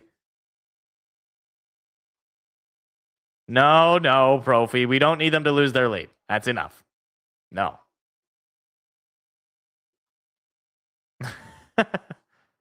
That is funny.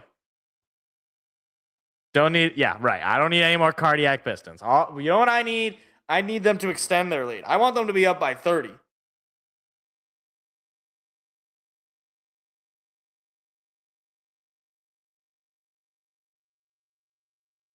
What are we doing? We're combining LeBron James with the Odyssey. What is this? The LeBron James, is that because he's as old as the Odyssey?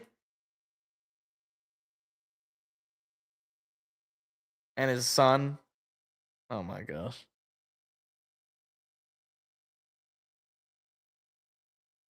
I'm getting 16th mail. I'm 15. That's fun. He's Pope Leo the 14th, though, for the record. Yeah, thank you. Yeah, he's Leo the 14th, so he'd be getting. I mean, Leo the 13th was like in like the late. I think he died in the late or early 20th century, like before World War I. So,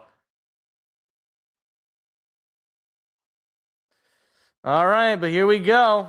We are back for the second half. Pistons are up by 11. Orlando will start with the ball.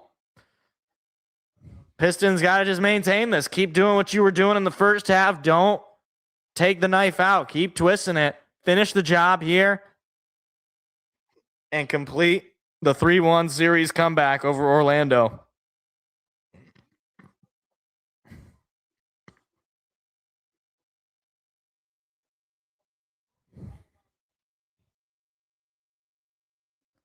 The Pistons ended the first half on a 20-6 run.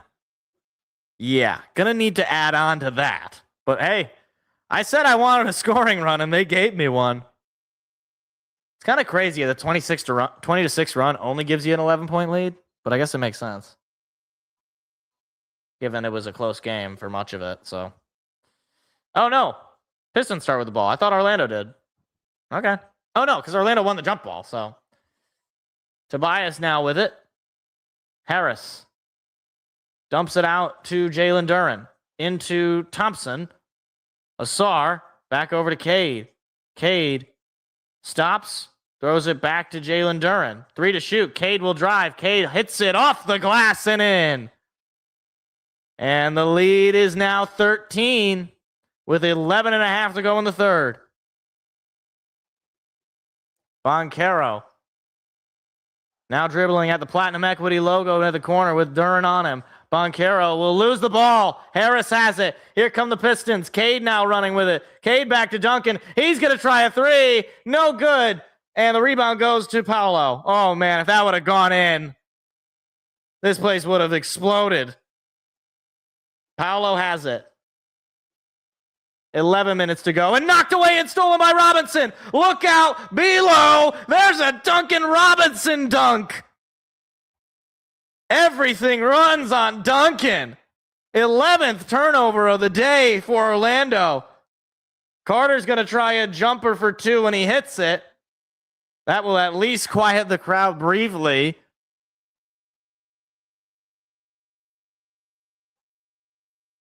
Hand off to Cade. Cunningham. Over to Duncan. Back over to Uncle T. Tobias. Getting double teamed. Inside to Thompson. Back over to Tobias. Tobias with the lane. Puts up a J. It's an air ball. And it's caught by Wendell Carter. Bane Stops. Bounce pass into Paolo. And a bad pass. Cade's got it. Another turnover. Cade with Paolo on him. Loses the ball, but he's fouled. That is the third foul of the afternoon for Paolo Banchero. He is in trouble.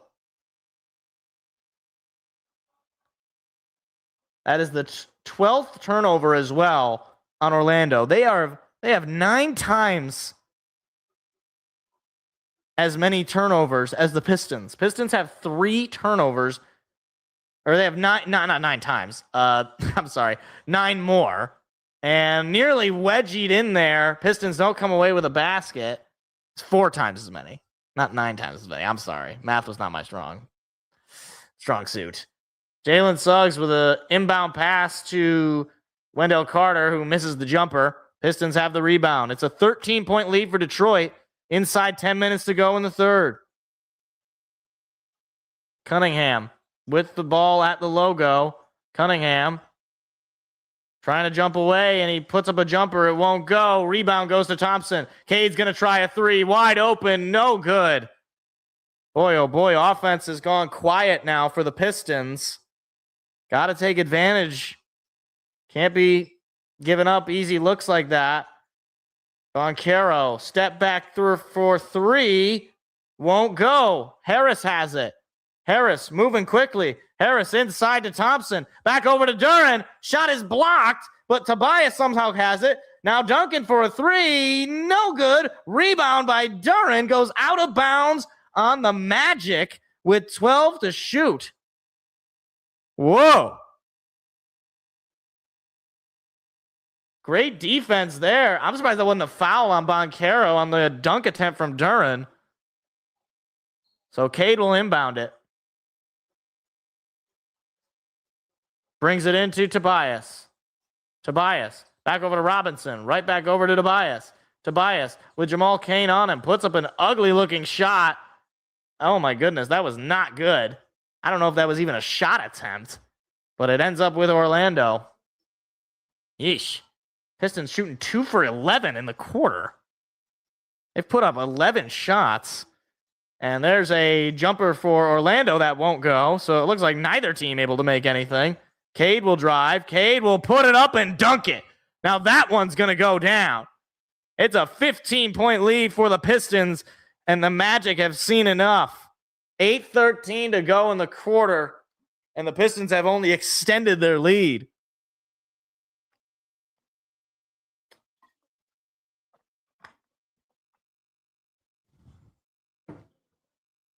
I thought that was a good call by me. Everything runs on Duncan.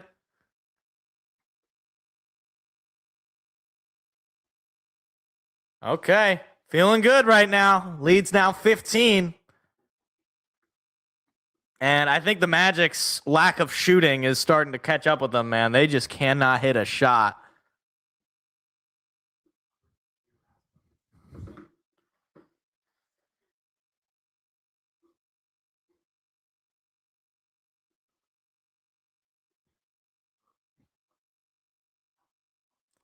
I think Duncan Robinson might have had like 1 dunk in the regular season. And he has a dunk in the playoffs. That's crazy, dude. You know what I'm going to do right now? Because the temperature in the state of Michigan is just absurd. Feeling a little hot right now, and I am correct in feeling that way. I'm going to turn the air conditioning on. I like to keep my apartment at 69 degrees, but because it's a little bit warmer, it's 71. So turn on that cool air.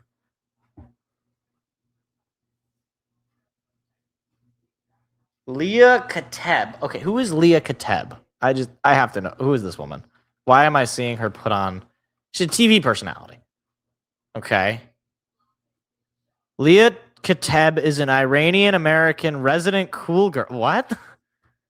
What the heck is a resident cool girl? She was an overwhelming fan favorite of Love Island. Okay. She is 26 years old. She's my age. She's actually older or younger than me. Or no, she's older. Yeah. Okay. Why do we allow this? This is a terrible thing. Raining and cold. That's what I get up north. Oh, well. Where are you in the UP, Detroit? I thought you were in like Florida. Why did I think you were in Florida? Are you in like Traverse City? Because I'm in mid-Michigan. I'm in the Lansing area. And it's like, let me actually see. What is the temperature? It is 60 degrees and windy. And it's actually really windy. I was out earlier today, and I was filling up my car, man. My hair was going like everywhere.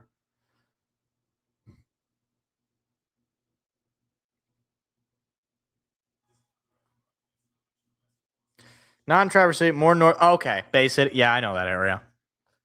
I was in Bay City a couple weeks ago. Yeah, I like Bay City. I was not in a nice part of it, though. I just want to point that out. Boy, oh boy, a little bit of deja vu all over again. The Pistons and the Magic were down, or the Pistons were down 3-1 in 2003. It was the 1 versus the 8. Same deal. And the Pistons right now are up on Orlando. They won that series and went on to go to the Eastern Conference Finals. And it is literally played out exactly the same way, too. Orlando won game 1, then Detroit game 2, then Orlando would win the next 2. Detroit will win the next 2, and we will see who will win the final game. Yeah, Saginaw's the one where they had the Chuck E. Cheese shooting multiple times, right? I have friends from Saginaw, and they talk about the Saginaw Chuck E. Cheese, which has been shot at. There's been multiple gunfire-related incidents at. It's crazy. Black with a pass to Suggs, and he's blocked. Boy, oh boy. Nothing going right for Orlando. Cunningham has it at the Platinum Equity logo. Cunningham with Suggs on him. He's not letting him go. Suggs, or Cade, into Thompson. Thompson over to Tobias. Tobias tries a 3, and he hits it! Uncle T makes it a 18-point lead. Boncaro has the ball, stops, throws it out to Bane, inside to Black, back over to Suggs. He tries a 3, won't go. Durant has the rebound. And now it feels like the Pistons are rolling. Harris has it. Over to Cade. Cade will put up a shot somehow that just wills its way into the basket. Pistons are up 20 with 7 minutes to go in the quarter, and the LCA is realizing what's going on here. Cade's got 21 points, 2 assists away from a double-double. Suggs, pass over to Carter Jr. for a 3-ball. No good, but he gets his own rebound. Paolo has it. Paolo drives, lost it, and they're going to call it out of bounds on the Pistons, I believe. Kay Cunningham got that block on Jalen Suggs. Yeah, it's not looking good for your money there, Profi. Not looking good. You probably should have cashed out early.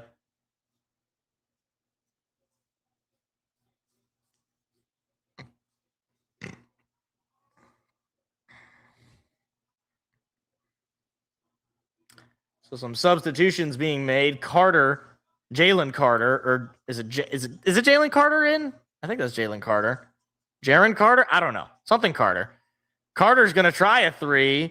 That won't go. Bricked it off the front of the rim, but Paolo got the rebound. He will put up a shot and put it in off the glass. That will cut that lead down to 18. That is quite the emoji. Javon, thank you. I knew it was a J name. He didn't play that much. Don't give me a... You'd think after like 7 games I'd have the entire Magic's roster memorized. And to be fair, I have it pretty well made at this point. Dennis Jenkins tries a 3. It does not get the bounce. Anthony Black with the rebound. Paolo has got it. Paolo, I think, has been playing for the entirety of the second half. He's trying to keep his team alive and mount what will be a monster comeback as Desmond Bane somehow puts that floater in. The lead is now 16. Take a Fago and cash out. Yeah. Pistons got to stop this run while they can.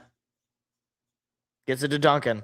Robinson at the logo. Back over to Tobias. 5 to shoot. Tobias drives. Tobias nearly lost it, and then he did lose it. Here comes Orlando. Boncaro crossing midcourt.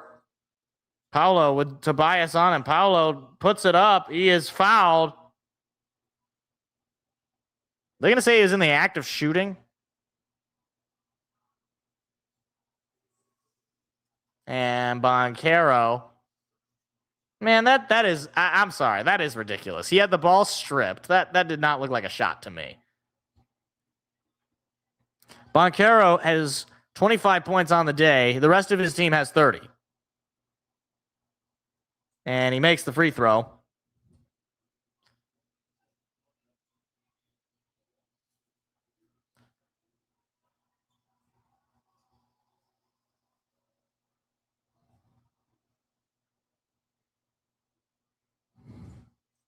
And he missed it. But fighting for it is Asar Thompson, who comes away with it. Woo. Thompson gets it in, but they're going to call an 8-second violation. Oh, man. Boy, oh, boy. The Pistons got to be careful here. Magic are not going down without a fight, and you're giving them some life right now. I think on the next, if the Magic score here, you got to call TO. It is a 15-point lead. Boncaro will drive. Boncaro will hit it. And JB Biggerstaff has seen enough. He's calling a timeout. Lead is now down to 13. A 7-0 run in 2 minutes.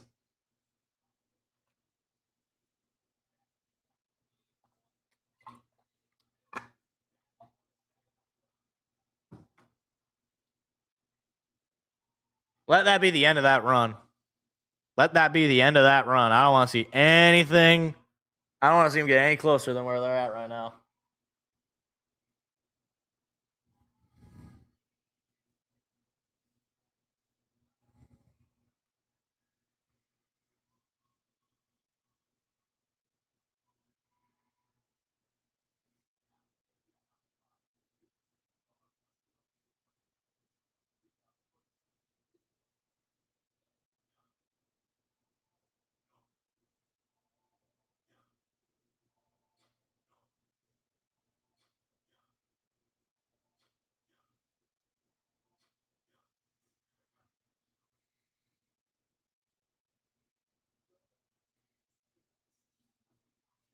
No, no stress. We're not stressed. We're just got to cool down a little bit.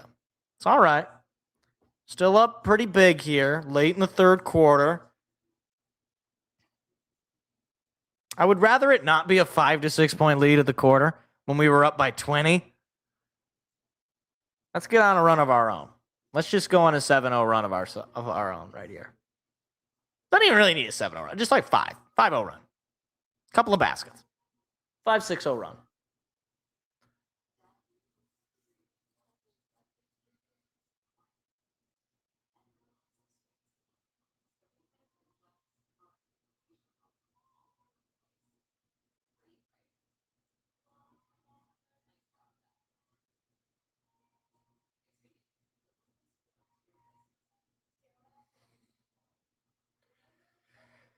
Oh, man. It is so dreary out, man. It is like, I hate it. I hate this time of year where it's not quite warm enough. I mean, or it's just not consistent.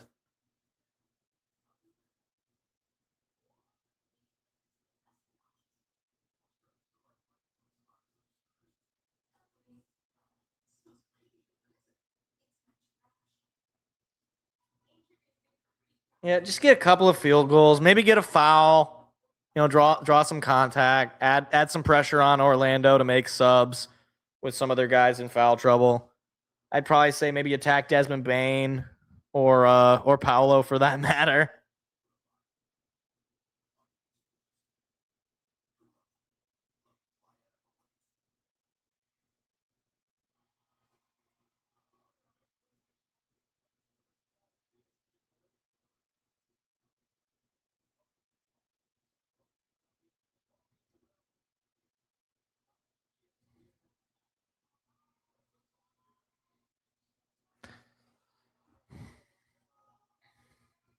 Cunningham with his 13th consecutive 20-point playoff game.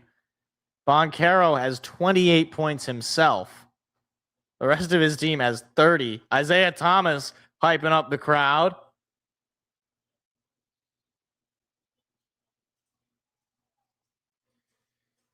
Jenkins gets the inbound from Cade. Dennis gets past midcourt. Jenkins cannot escape Javon Carter. Gives it up to Cade. Back over to Asar. Now Jenkins has it. Here's a jumper for two, and he gets it. Needed that shot to go down. Leads back up to 15. 4.5 minutes to go in the third. Dennis Jenkins was probably his best game of the series. 8 points on 13 minutes, 3 for 5. Boncaro has the ball with Cade on him. Boncaro driving. Boncaro tosses it out to Javon Carter and has the ball nearly intercepted. De Silva bounce pass to Boncaro, puts up a jumper for two. It won't go, and the rebound goes to Jenkins. Nearly a shot clock violation there. Cade drives, jumper, mid-range, got it. 4 points quick out of the timeout. Black, back over to Wendell. Over to Boncaro. Now back over to De Silva. Throws it back to Paolo. Boncaro near the free throw line. Passes it up to De Silva. He will try for a floater. It won't go. And they're going to say out of bounds on Orlando Pistons ball. And Moritz Wagner checking back in. And Wendell Carter Jr. Right now, he might have to go at the end of this game and go talk to. Are they not a turnover? It is Orlando ball. Quick shot from De Silva, missed it, and it'll be a shot clock violation. And now that is a turnover. Boy, Jamal Mosley right now might be coaching his last game. Because this is just to go up 3 games to 1 and be on the verge of blowing it. Obviously, still plenty of time left. But coming out of a timeout, here's a 3 from Cade, and he hit it right back to a 20-point lead. Exactly what you needed, a 7-0 run to answer Orlando's 7-0 run. Wagner has it. Hands it to De Silva. Nearly lost it. De Silva into Boncaro. Feels like he's been in the whole game. And they're going to call a foul on Detroit. Yeah, Mo Sider is the only Moritz that I'll allow to play well in Detroit. Was that what it was? Oh, I guess it was a T. Because Paolo's at the free throw line by himself. And he missed it. Ball don't lie. I don't know what happened.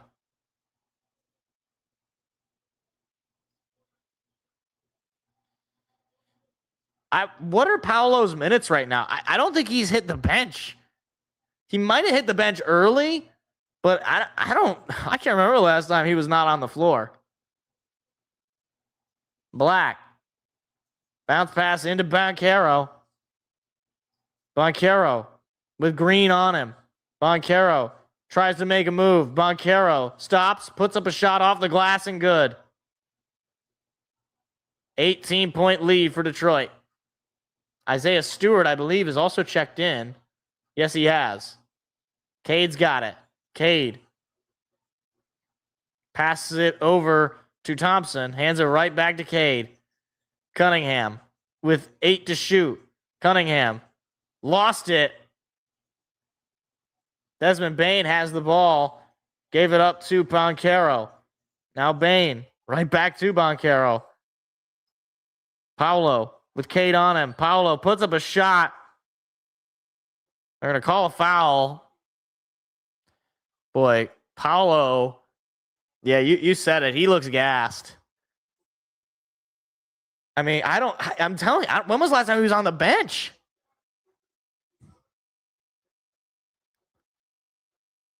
What are his minutes?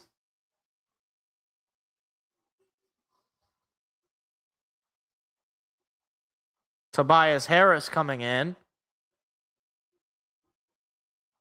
Okay, they're showing his stats. Paolo has 30 points, while the rest of his team has 30.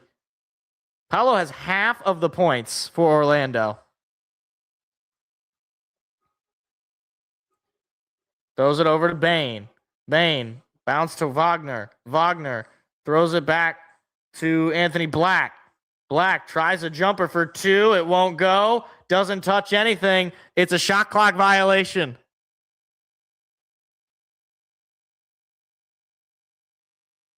I mean, the big offseason acquisition for Orlando, Desmond Bane, by the way, has not done much in this Game 7, winner take all. So you can't fault the Magic for trying, but obviously the loss of Franz Wagner had completely flipped the script on this series for Orlando, but there is a foul now on Anthony Black. But it is not as though they didn't have an opportunity to win this series. Obviously, we still got a whole rest of the fourth quarter to go and the rest of the third quarter to go and then the fourth. But, you know, the way they lost that game in Game 6, this just feels like a team that's a dead man walking. And that especially came to fruition in the second quarter. Jenkins, 5 to shoot. Bounced it into Tobias. Tobias with a jumper for 2. He hits it. Uncle T makes it a 20-point lead again. 80-60. Less than a minute and a half to go. Tobias with almost 30 points. Paolo puts up a 2. It won't go. Jamal Cain almost had the rebound, but he's fouled.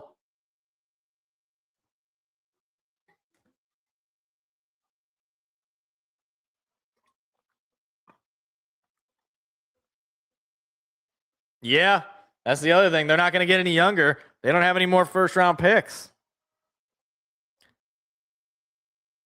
Yeah, Tobias is earning that contract extension because he is upping his game in the postseason, especially in this series.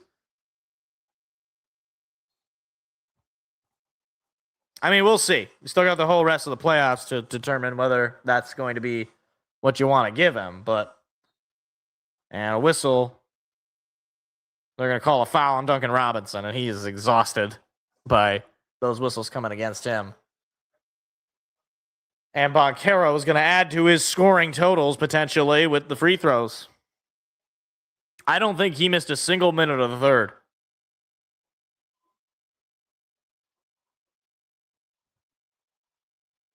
And he didn't miss that free throw either.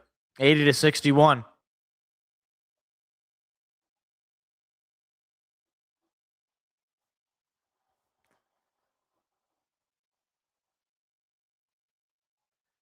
Second free throw is also good. Magic were able to get it as close as 13, but then Detroit's offense came roaring back, and now they've been looking at about a 18 and 20-point deficit. Here comes Beef Stew, and they're going to call a charging foul on Isaiah Stewart. Yeah, he didn't need that.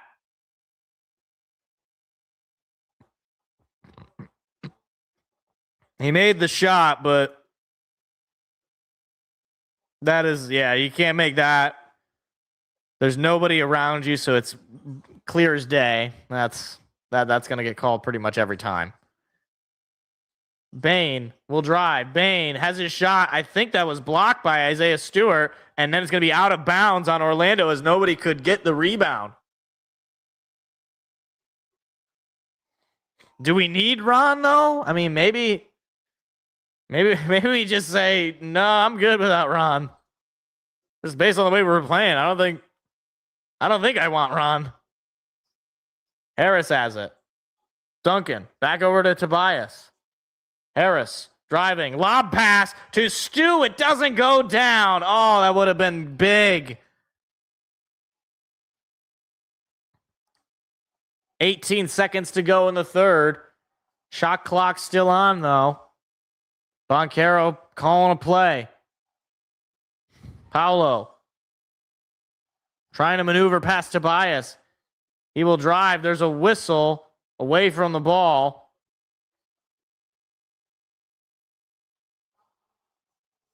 Isaiah Stewart called for another foul. You got to take this guy out.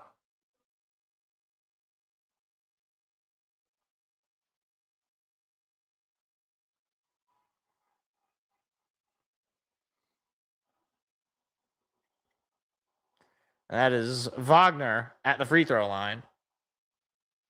And he hits it.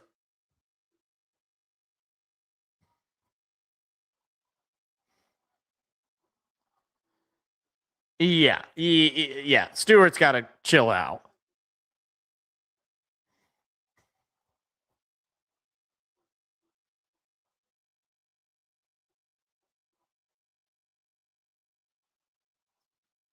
And he hits both of them. Lead is now down to 16. Jenkins driving. Jenkins takes a shot at 3, and he hits it! Dennis Jenkins at the buzzer. 83-64. It's a 19-point lead at the end of 3. Oh, my. Jenkins getting double teamed by Carter and Wagner, but it does not matter.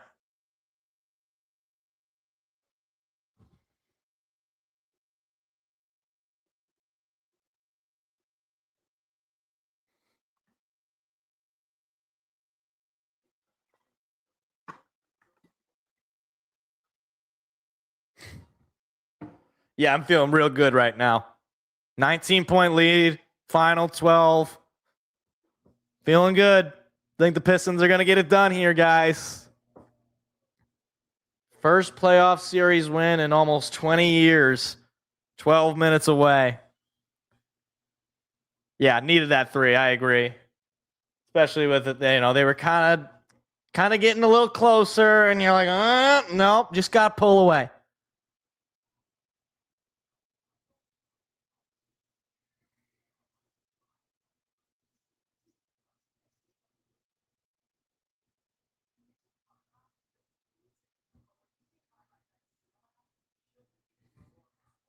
That's what I was just thinking to myself, Detroit fan.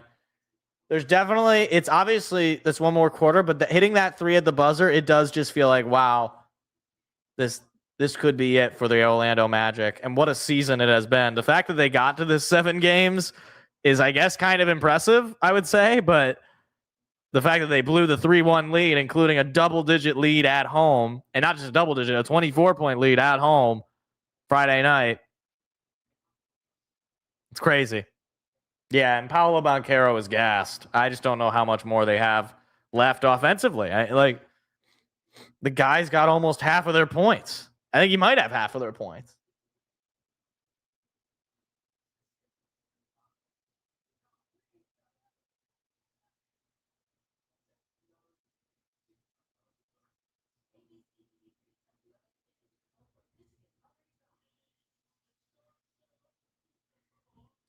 But look at this. Uncle T, 2 rebounds away from a double-double. He's got 24 and 8 boards. 9 assists away from the triple-double, if he gets that as well.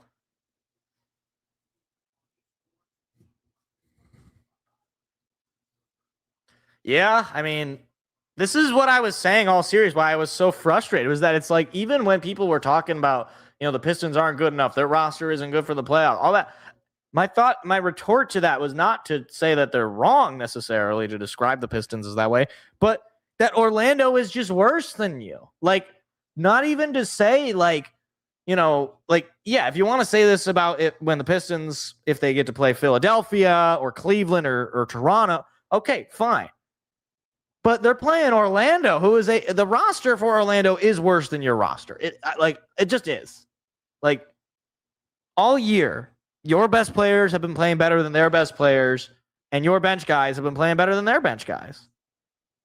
So, the fact that it was, 3-1 and the Pistons needed to mount this comeback is obviously, it's obviously impressive for Detroit to be able to do that, but Nevertheless, that was my thought the whole series. That's why it was so infuriating.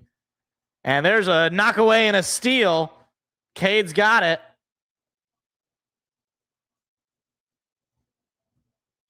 Cunningham with Kane on him. Cunningham over to Jenkins. Jenkins gets it over to Javonte Green. Javonte Green's by himself. He's going to try a three. It won't go.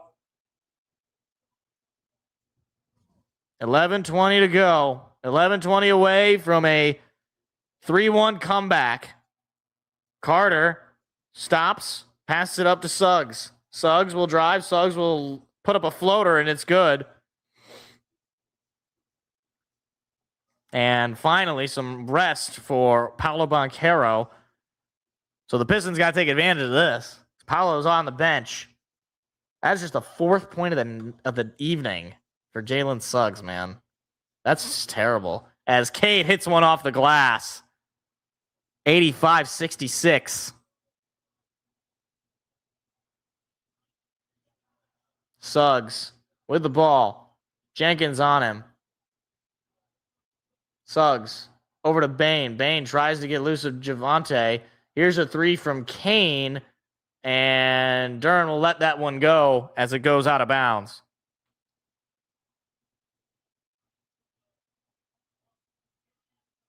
I agree. Yeah, Cade had some major turnover problems in game 4.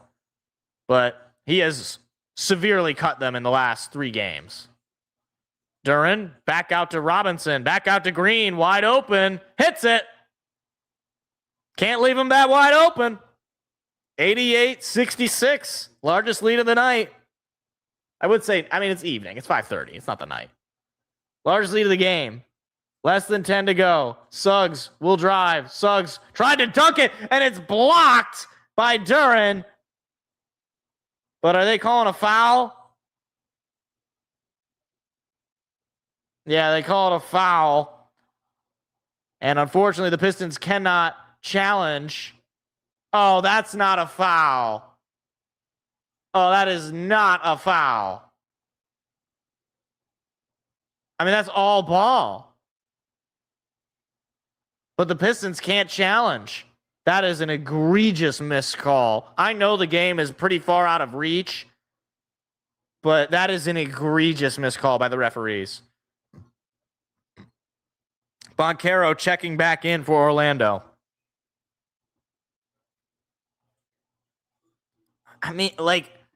He's playing the ball. To me, any ancillary contact that happens after he blocks the ball, that can't be. I'm sorry, that just shouldn't be a foul.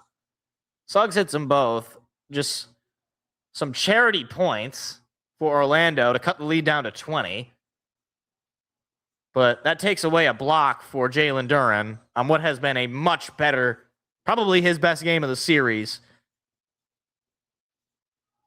Just in terms of his defense and even his rebounding.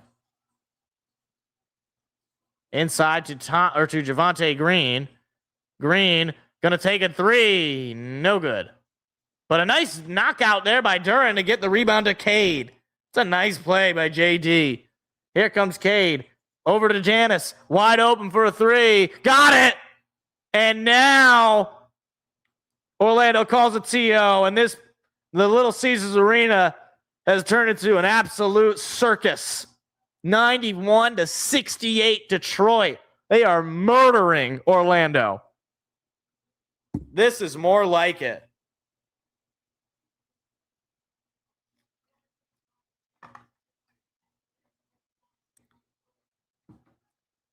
This is what we expected from the 1 versus 8 seed.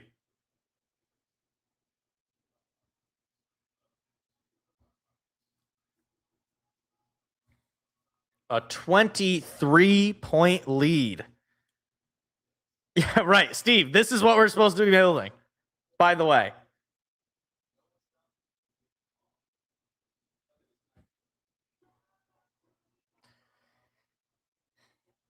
This is what could be if the Red Wings actually ran a good organization, if Steve Eisman wasn't a complete fraud.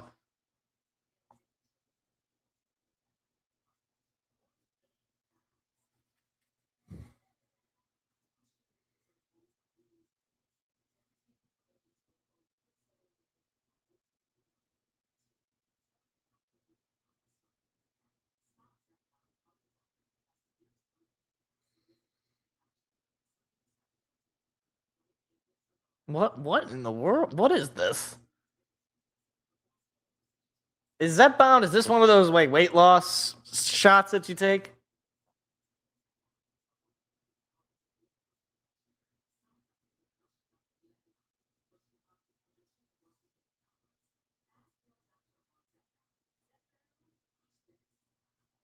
I think it is.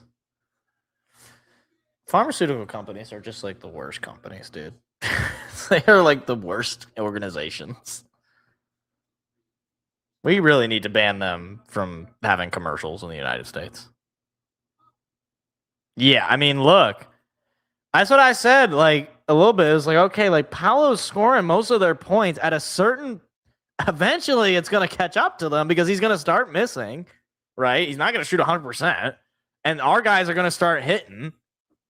And this is the result. Like, nobody else can shoot. Paolo can't do it all on his own. So it's 91-68 Detroit. That's the result of that.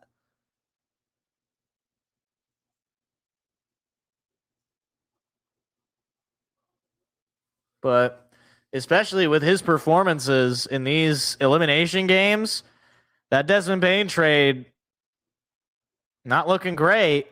I mean, he played well in the first 4 games. That's true. But he has played bad in this game. He played bad in the last game. Had one, what do you have? 1 field goal? He had he was terrible and he had 1 field goal in the second half in the last game. But Bane has one skill. It's hitting threes. But when he's not hitting those threes, he doesn't play great defense.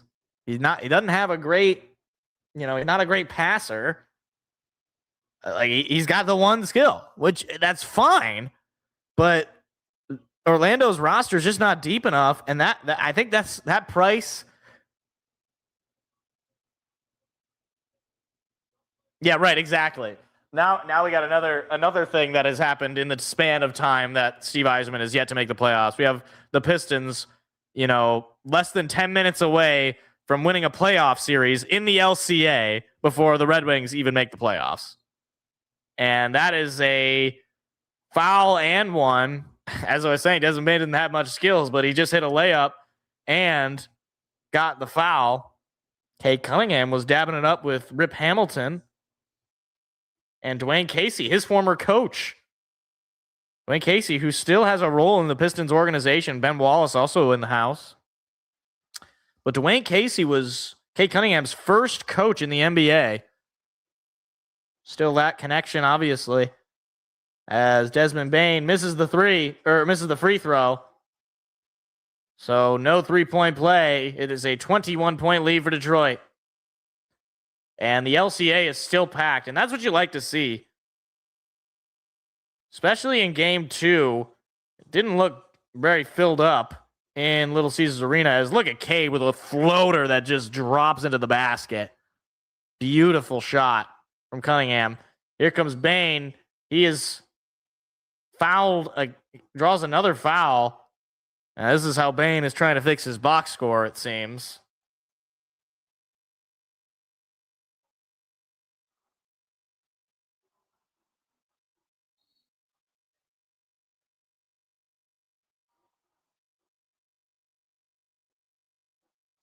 I think Bane's realizing that he's got to come up with points somehow. I mean, his season is on the line. And he missed the free throw. Ball don't lie. Substitutions being made.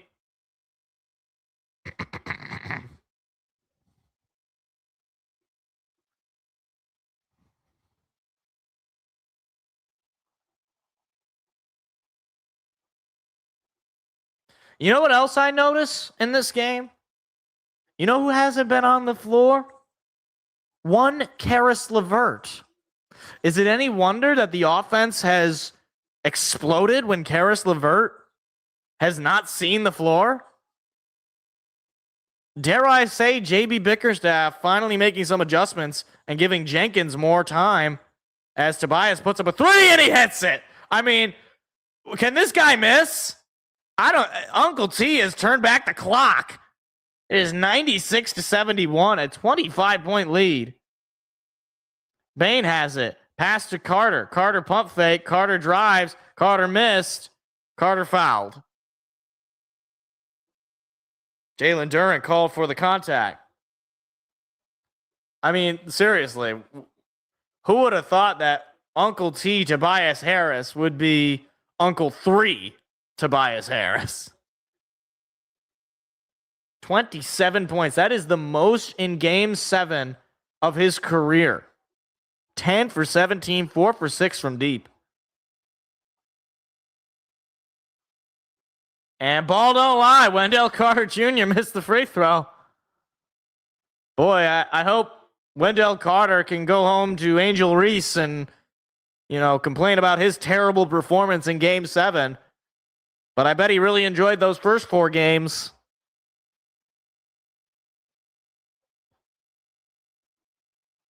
Wonder if Angel Reese will be posting about this particular performance. Something tells me her Instagram account is going to be quite quiet this evening. Dennis Jenkins inbounds it to Asar Thompson. 8 minutes to go. Robinson needs to get it up. Robinson finally does, and Jalen Duren has it. And then Jalen Duren has it swiped away. Boncaro will head to the paint. Boncaro will drive and hit it off the glass. Lead now down to 22. Dennis has the ball stolen again. Here comes Anthony Black with a slam. And now the lead's down to 20. And JB Bickerstaff has seen enough.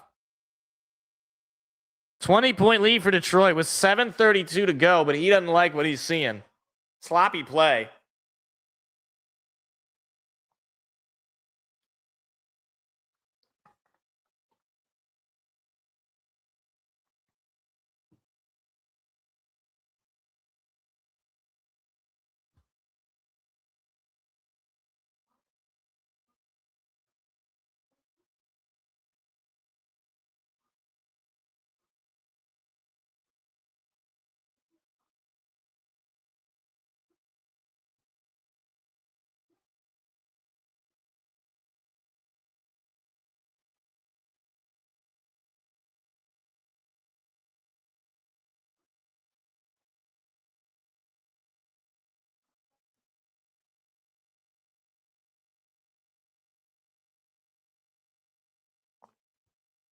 Pistons by 16 and a half. I mean, I'd probably take that bet, to be honest. I'd take the Pistons to cover. They're up by 20, and they got less than 8 minutes to go. Short of them just completely falling apart offensively and allowing Orlando to come back into this game, yeah, I'd say I'd take that bet. Not that I'm a betting man, but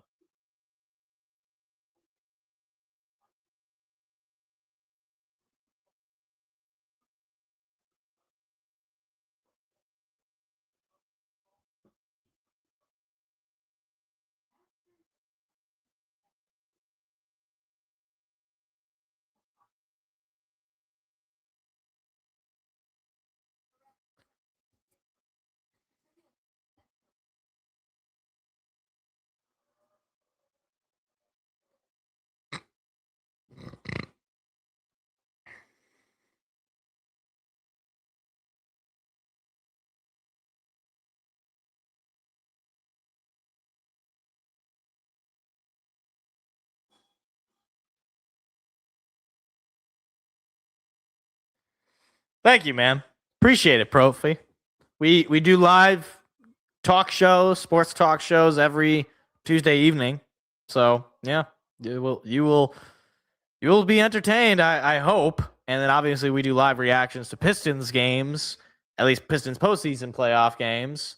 Postseason playoff games? That's redundant. Postseason games. And during the NFL season is usually when we have our peak amount of content with every week live reactions to Lions games. And normally I try to do playoff reactions to my teams, but the Red Wings don't make the playoffs. Pistons now they have, and then the Tigers were just playing at 9:30 at night, and I wasn't doing that.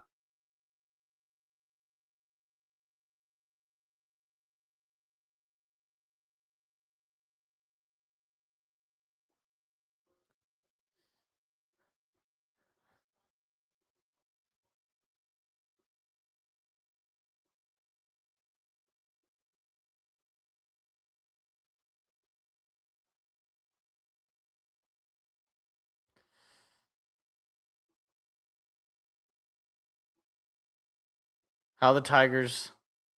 This time of year, the week's show is how the Tigers won or lost. I mean, like, normally, but now with the Pistons, I think the Pistons are basically just going to dominate the next couple of weeks here. Pistons and NBA playoffs. But yeah, I mean, we're going to talk some Tiger baseball. Hopefully they can get the win tonight and just get themselves back on the winning ways of series. Inside pass to Thompson, who bounced it out to Dennis, who somehow lobbed it up to Jalen Duren, but it was a little high, could not get it to go. Black now has it over to Suggs. 7 minutes to go. Suggs tries a 3-ball. It does not go, and Duren's got the rebound. JB is it's like just begging his team to run over. Pass over to Dennis. Dennis didn't take that shot. Thought he was going to. Couldn't quite handle the ball. Thompson has it. Thompson will drive. Thompson will just lay it up and in. What was that defense? I know he's not much of a scoring threat, but my goodness, he just kind of walked in and laid that ball up. Thompson with 8 points on 4 rebounds and 4 assists. Shooting effectively, though, 4 for 5. Boncaro, 5 to shoot. Boncaro will drive, pass it out to Bane. Bane's going to try the 3. That one goes. Desmond Bane finally cuts the lead to 19. Dennis Jenkins gets the pass from Cade, past midcourt. Inside 6 minutes left to play here. Pistons have held on the entirety of the second half. Jenkins inside to Thompson. Thompson underneath the basket. Gets it back out to Jenkins. And they're going to say he stepped out. So it'll be a turnover.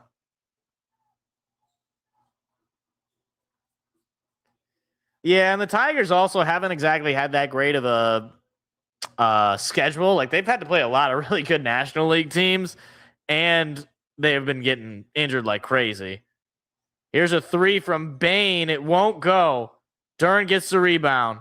5.5 minutes to go.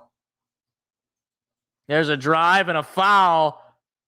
Kate Cunningham heading to the free throw line.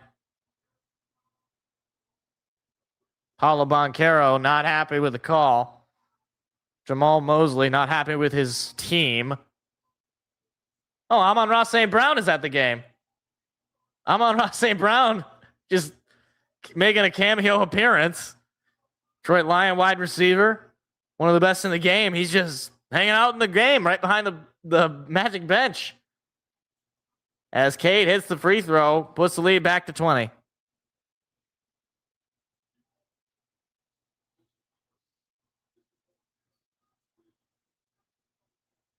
And chance of MVP for Cade Cunningham at the free throw line.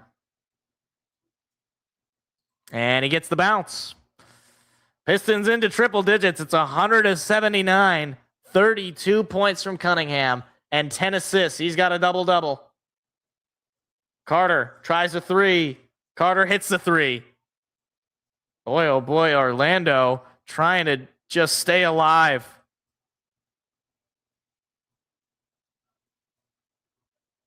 Yeah, they played the Twins, but they got swept, and then they played the Royals. They have yet to play Cleveland or Chicago. Here comes Black, lays it up and in off the glass. And it's now a 16-point game. But with 4:40 to go, Orlando's going to need to have basically just an offensive firing as Anthony Black gets the steal. Jalen Suggs has it. Back over to Boncaro. Boncaro will drive. Boncaro tries it, gets his own rebound, hits the shot, and JB Bickerstaff is not having it. It's now down to a 14-point game, and it's a 15-4 run for Orlando with 4:22 to go. Pistons got to keep their heads in the game now.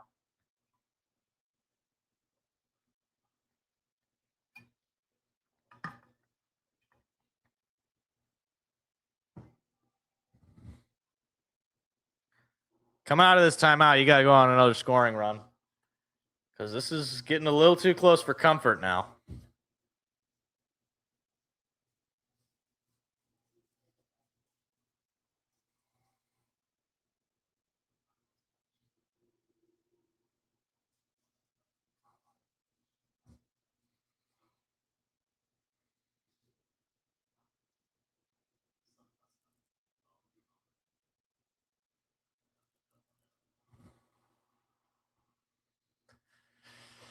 Ugh. Yeah, that's the thing is we know Desmond Bain can hit threes. Hadn't hit much this evening, but don't want to give him time. Don't want to give him any semblance of a feeling that they can come back and win this.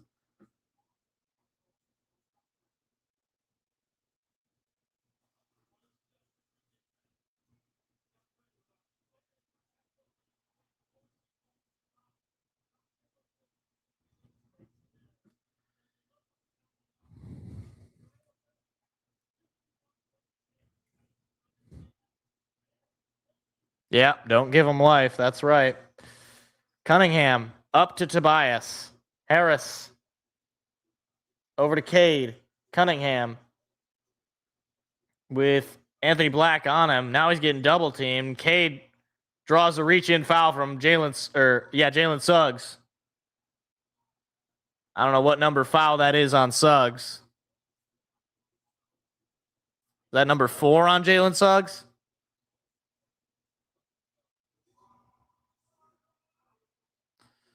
Cade inbounds it to Tobias. Then he gets it right back. At the logo.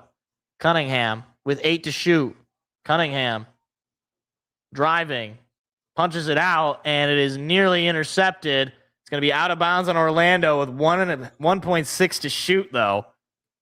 Pistons going to have to just inbound it and take a shot. Not how you want to come out of a timeout.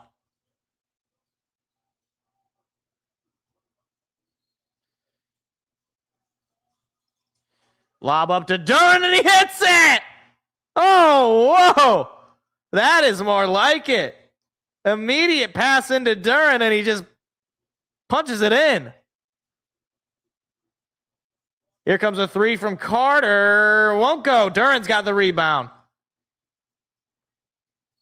And a reach-in foul called on guess who? I believe that was Jalen Suggs.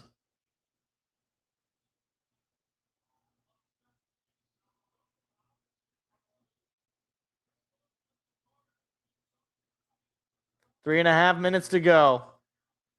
Dennis Jenkins drives. Dennis Jenkins over to Tobias. He's going to try a 3. Got it! That might be a dagger. Tobias Harris. He really wants to hear that song at the end of this game.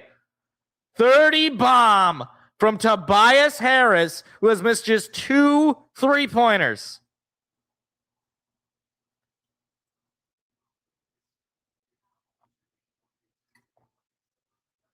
Oh my gosh.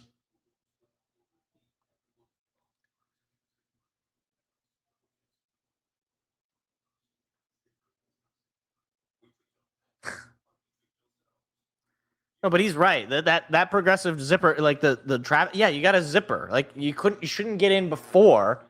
You should all just zipper in. You got to let the person in.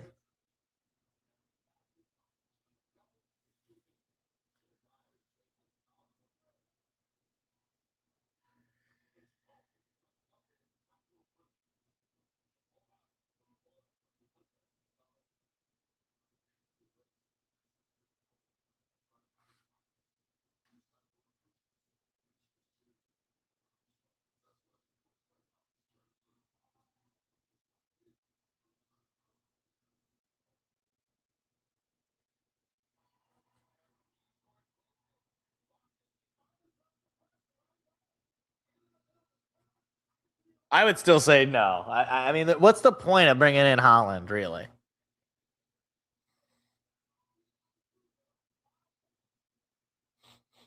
I feel like I'm sweating. At least I smell like I'm sweating.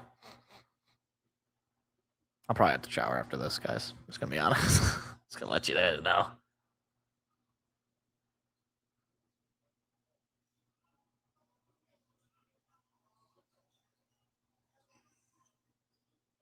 And there's a foul, apparently, on Dennis Jenkins.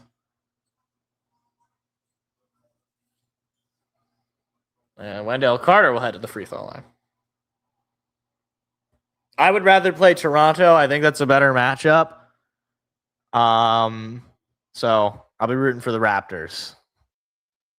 But honestly, just whoever we play, we're gonna have to, we're gonna have to play our best basketball. We can't go down 3-1 to whoever, Cleveland or Toronto, or else we're not gonna win.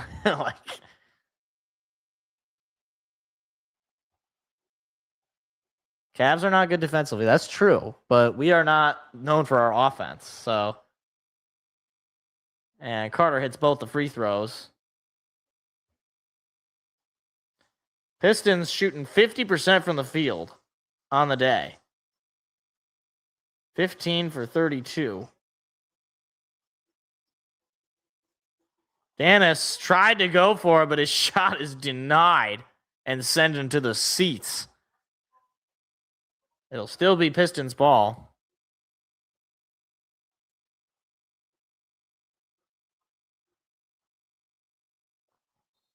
Then I think I'd rather play Toronto.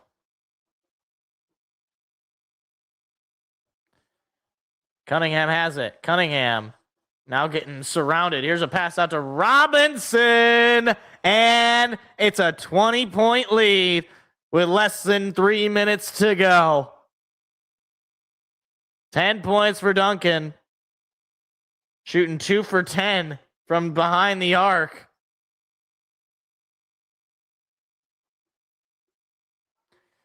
$108-90. Pistons very well could hold the Magic to just double-digit points. And a bad pass from Duncan. They're call a foul on the Pistons. Boy, the video feed on ABC is just tough.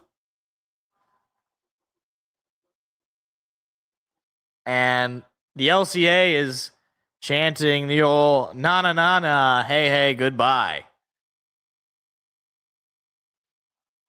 2:27 to go.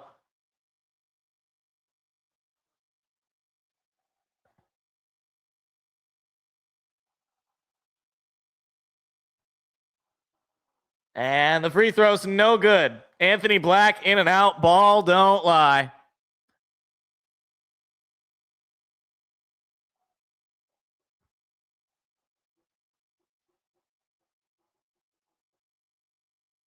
Man, oh man. What a series from these two teams. Orlando comes in game 1, stuns the NBA and gets the win over Detroit. Pistons then win their first home playoff game since 2008. And Jalen Suggs just got called for a foul. Then the Magic go on to take a 3-1 series lead after an awful couple of games in Orlando. Pistons come back to Detroit, extend the series to 6, get a major second half comeback in game 6. And there's a lob and a slam to Duren. 110-91. And then to end this series, a blowout dominant victory for the Pistons. Just mere minutes away as another miss. Finally, a foul drawn by Wendell Carter. He'll head to the free throw line with 1:49 to go. Yeah, Suggs, I believe, is on 5 fouls, so he is at risk of fouling out.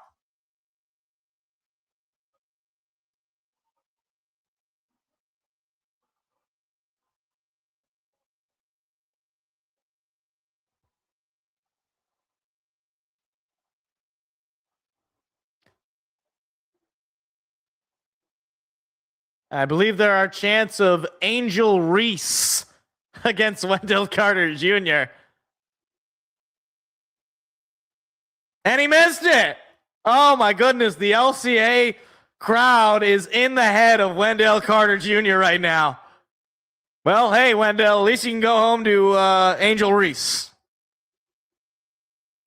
I'm sure she will be active on social media because your team is about to blow a 3-1 lead. Just like that. Just a couple of days after your team blew a 24-point lead at home.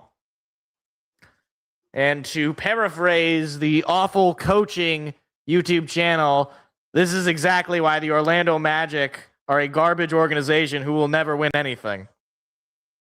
Something along those lines. And a contact called against Wendell. Jalen Duren fouled by Wendell Carter Jr. as Franz Wagner, all he can do is watch on.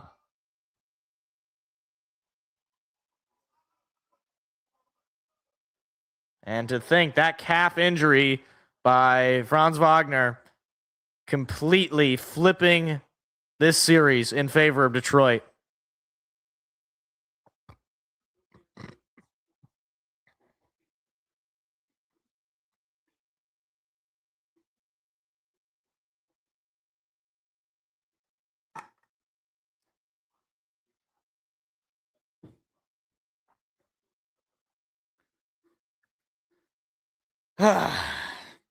Feels good. Feels good to be right there and to finally have a playoff series win by the Pistons. First one in the new Little Caesars Arena for Detroit. First one since George Bush was president.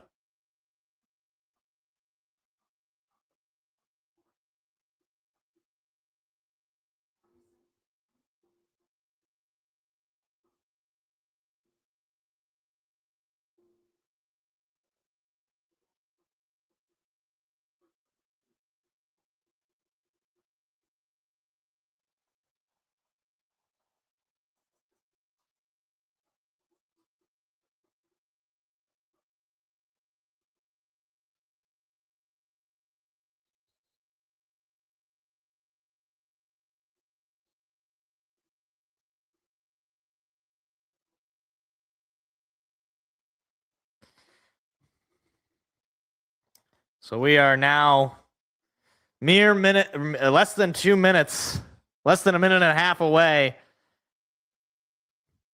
Duren will be at the free throw line, I believe.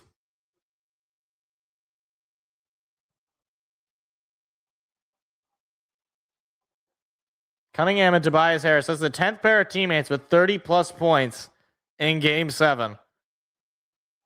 And Duren nails the first free throw, 111-92.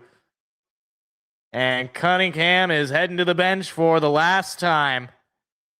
A monster Game 7 for him. 32 points with 12 assists, a double-double. He is made for the postseason.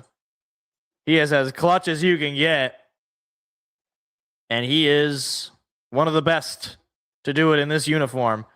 Black tries a three. It won't go. Uncle T with the rebound. Dennis Jenkins into Tobias. Tobias out to Duncan. At this point, Pistons just playing keep away. Dennis Jenkins driving, lobbing. He's fouled. Minute 13 to go. Dennis Jenkins to the free throw line. He also had a great game today.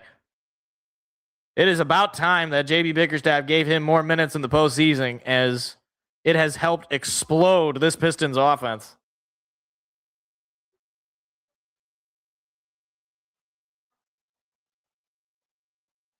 And once again, the na-na-na-na, hey, goodbye chants going in the LCA.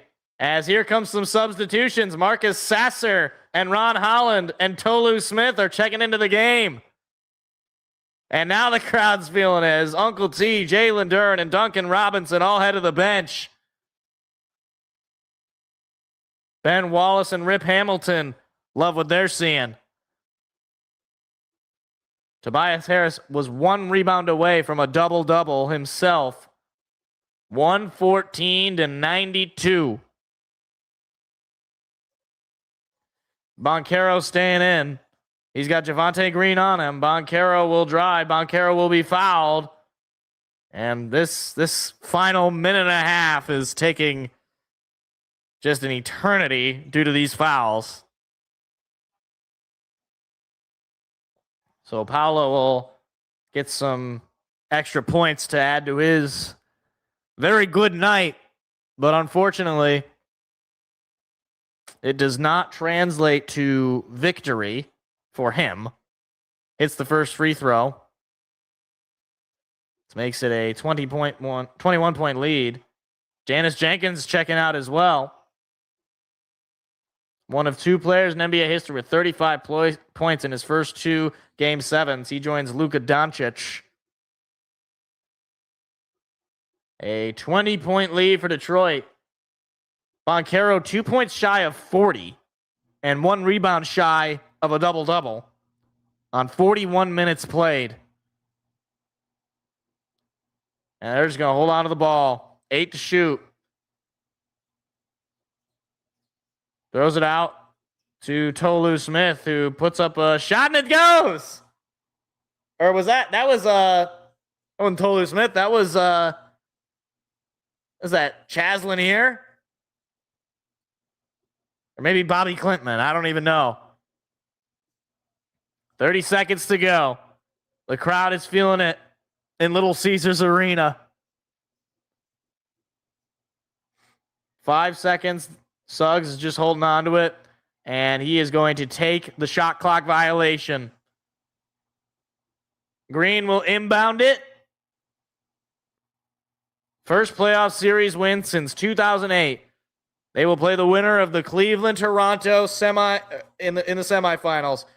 10 seconds to go. Count them down. 8, 7, 6, 5, 4, 3, 2, 1. And the Detroit Pistons have come all the way back and won the series in 7 games. Teams trailing 3-1 in series. Entering Saturday had a record of 13-288. Ever since, they are undefeated, 2-0. JB Bickerstaff with an incredible job helping lead his team to a comeback. Cade Cunningham and company complete the improbable, coming back down 3-1. What a series and what a win for the Pistons. Orlando's playoff drought will extend one more year. But the Pistons drought is over. They are moving on to the semifinals. Feels good, man. It feels good. I mean, look at this. Look at this graph. The win probability never went in favor of Orlando. The entirety of the game, it was in favor of Detroit. And, I mean, here's your difference. Pistons shot 48% from 3, Orlando 33. 51% from the field for Detroit, 41. 82 from the free throw line. They turned the ball over. Got out rebounded. I mean, the largest lead of the night for Orlando was 4. Pistons' largest lead was 25 points. Yeah. This was an incredible game. And then you just look at, here's the other difference.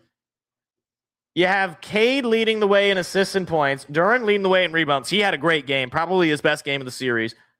But the entirety of the game for the 3 major stats, all of them were Paolo Banchero. He was the entirety of the Magic. So, they're going to be interviewing Cade here, so let's listen in.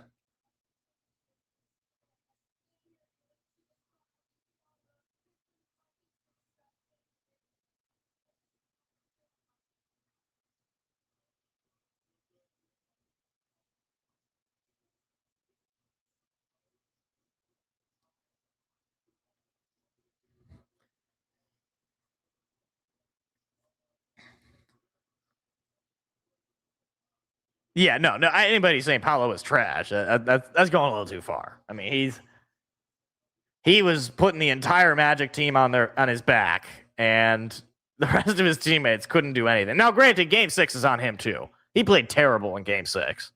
In a game like you're up 3-2 at home, you have to close out that game, and he played terrible in that game. But in this game, he played as well as you could have. The rest of his teammates were just totally useless. Like, let me pull up the rest of the box score.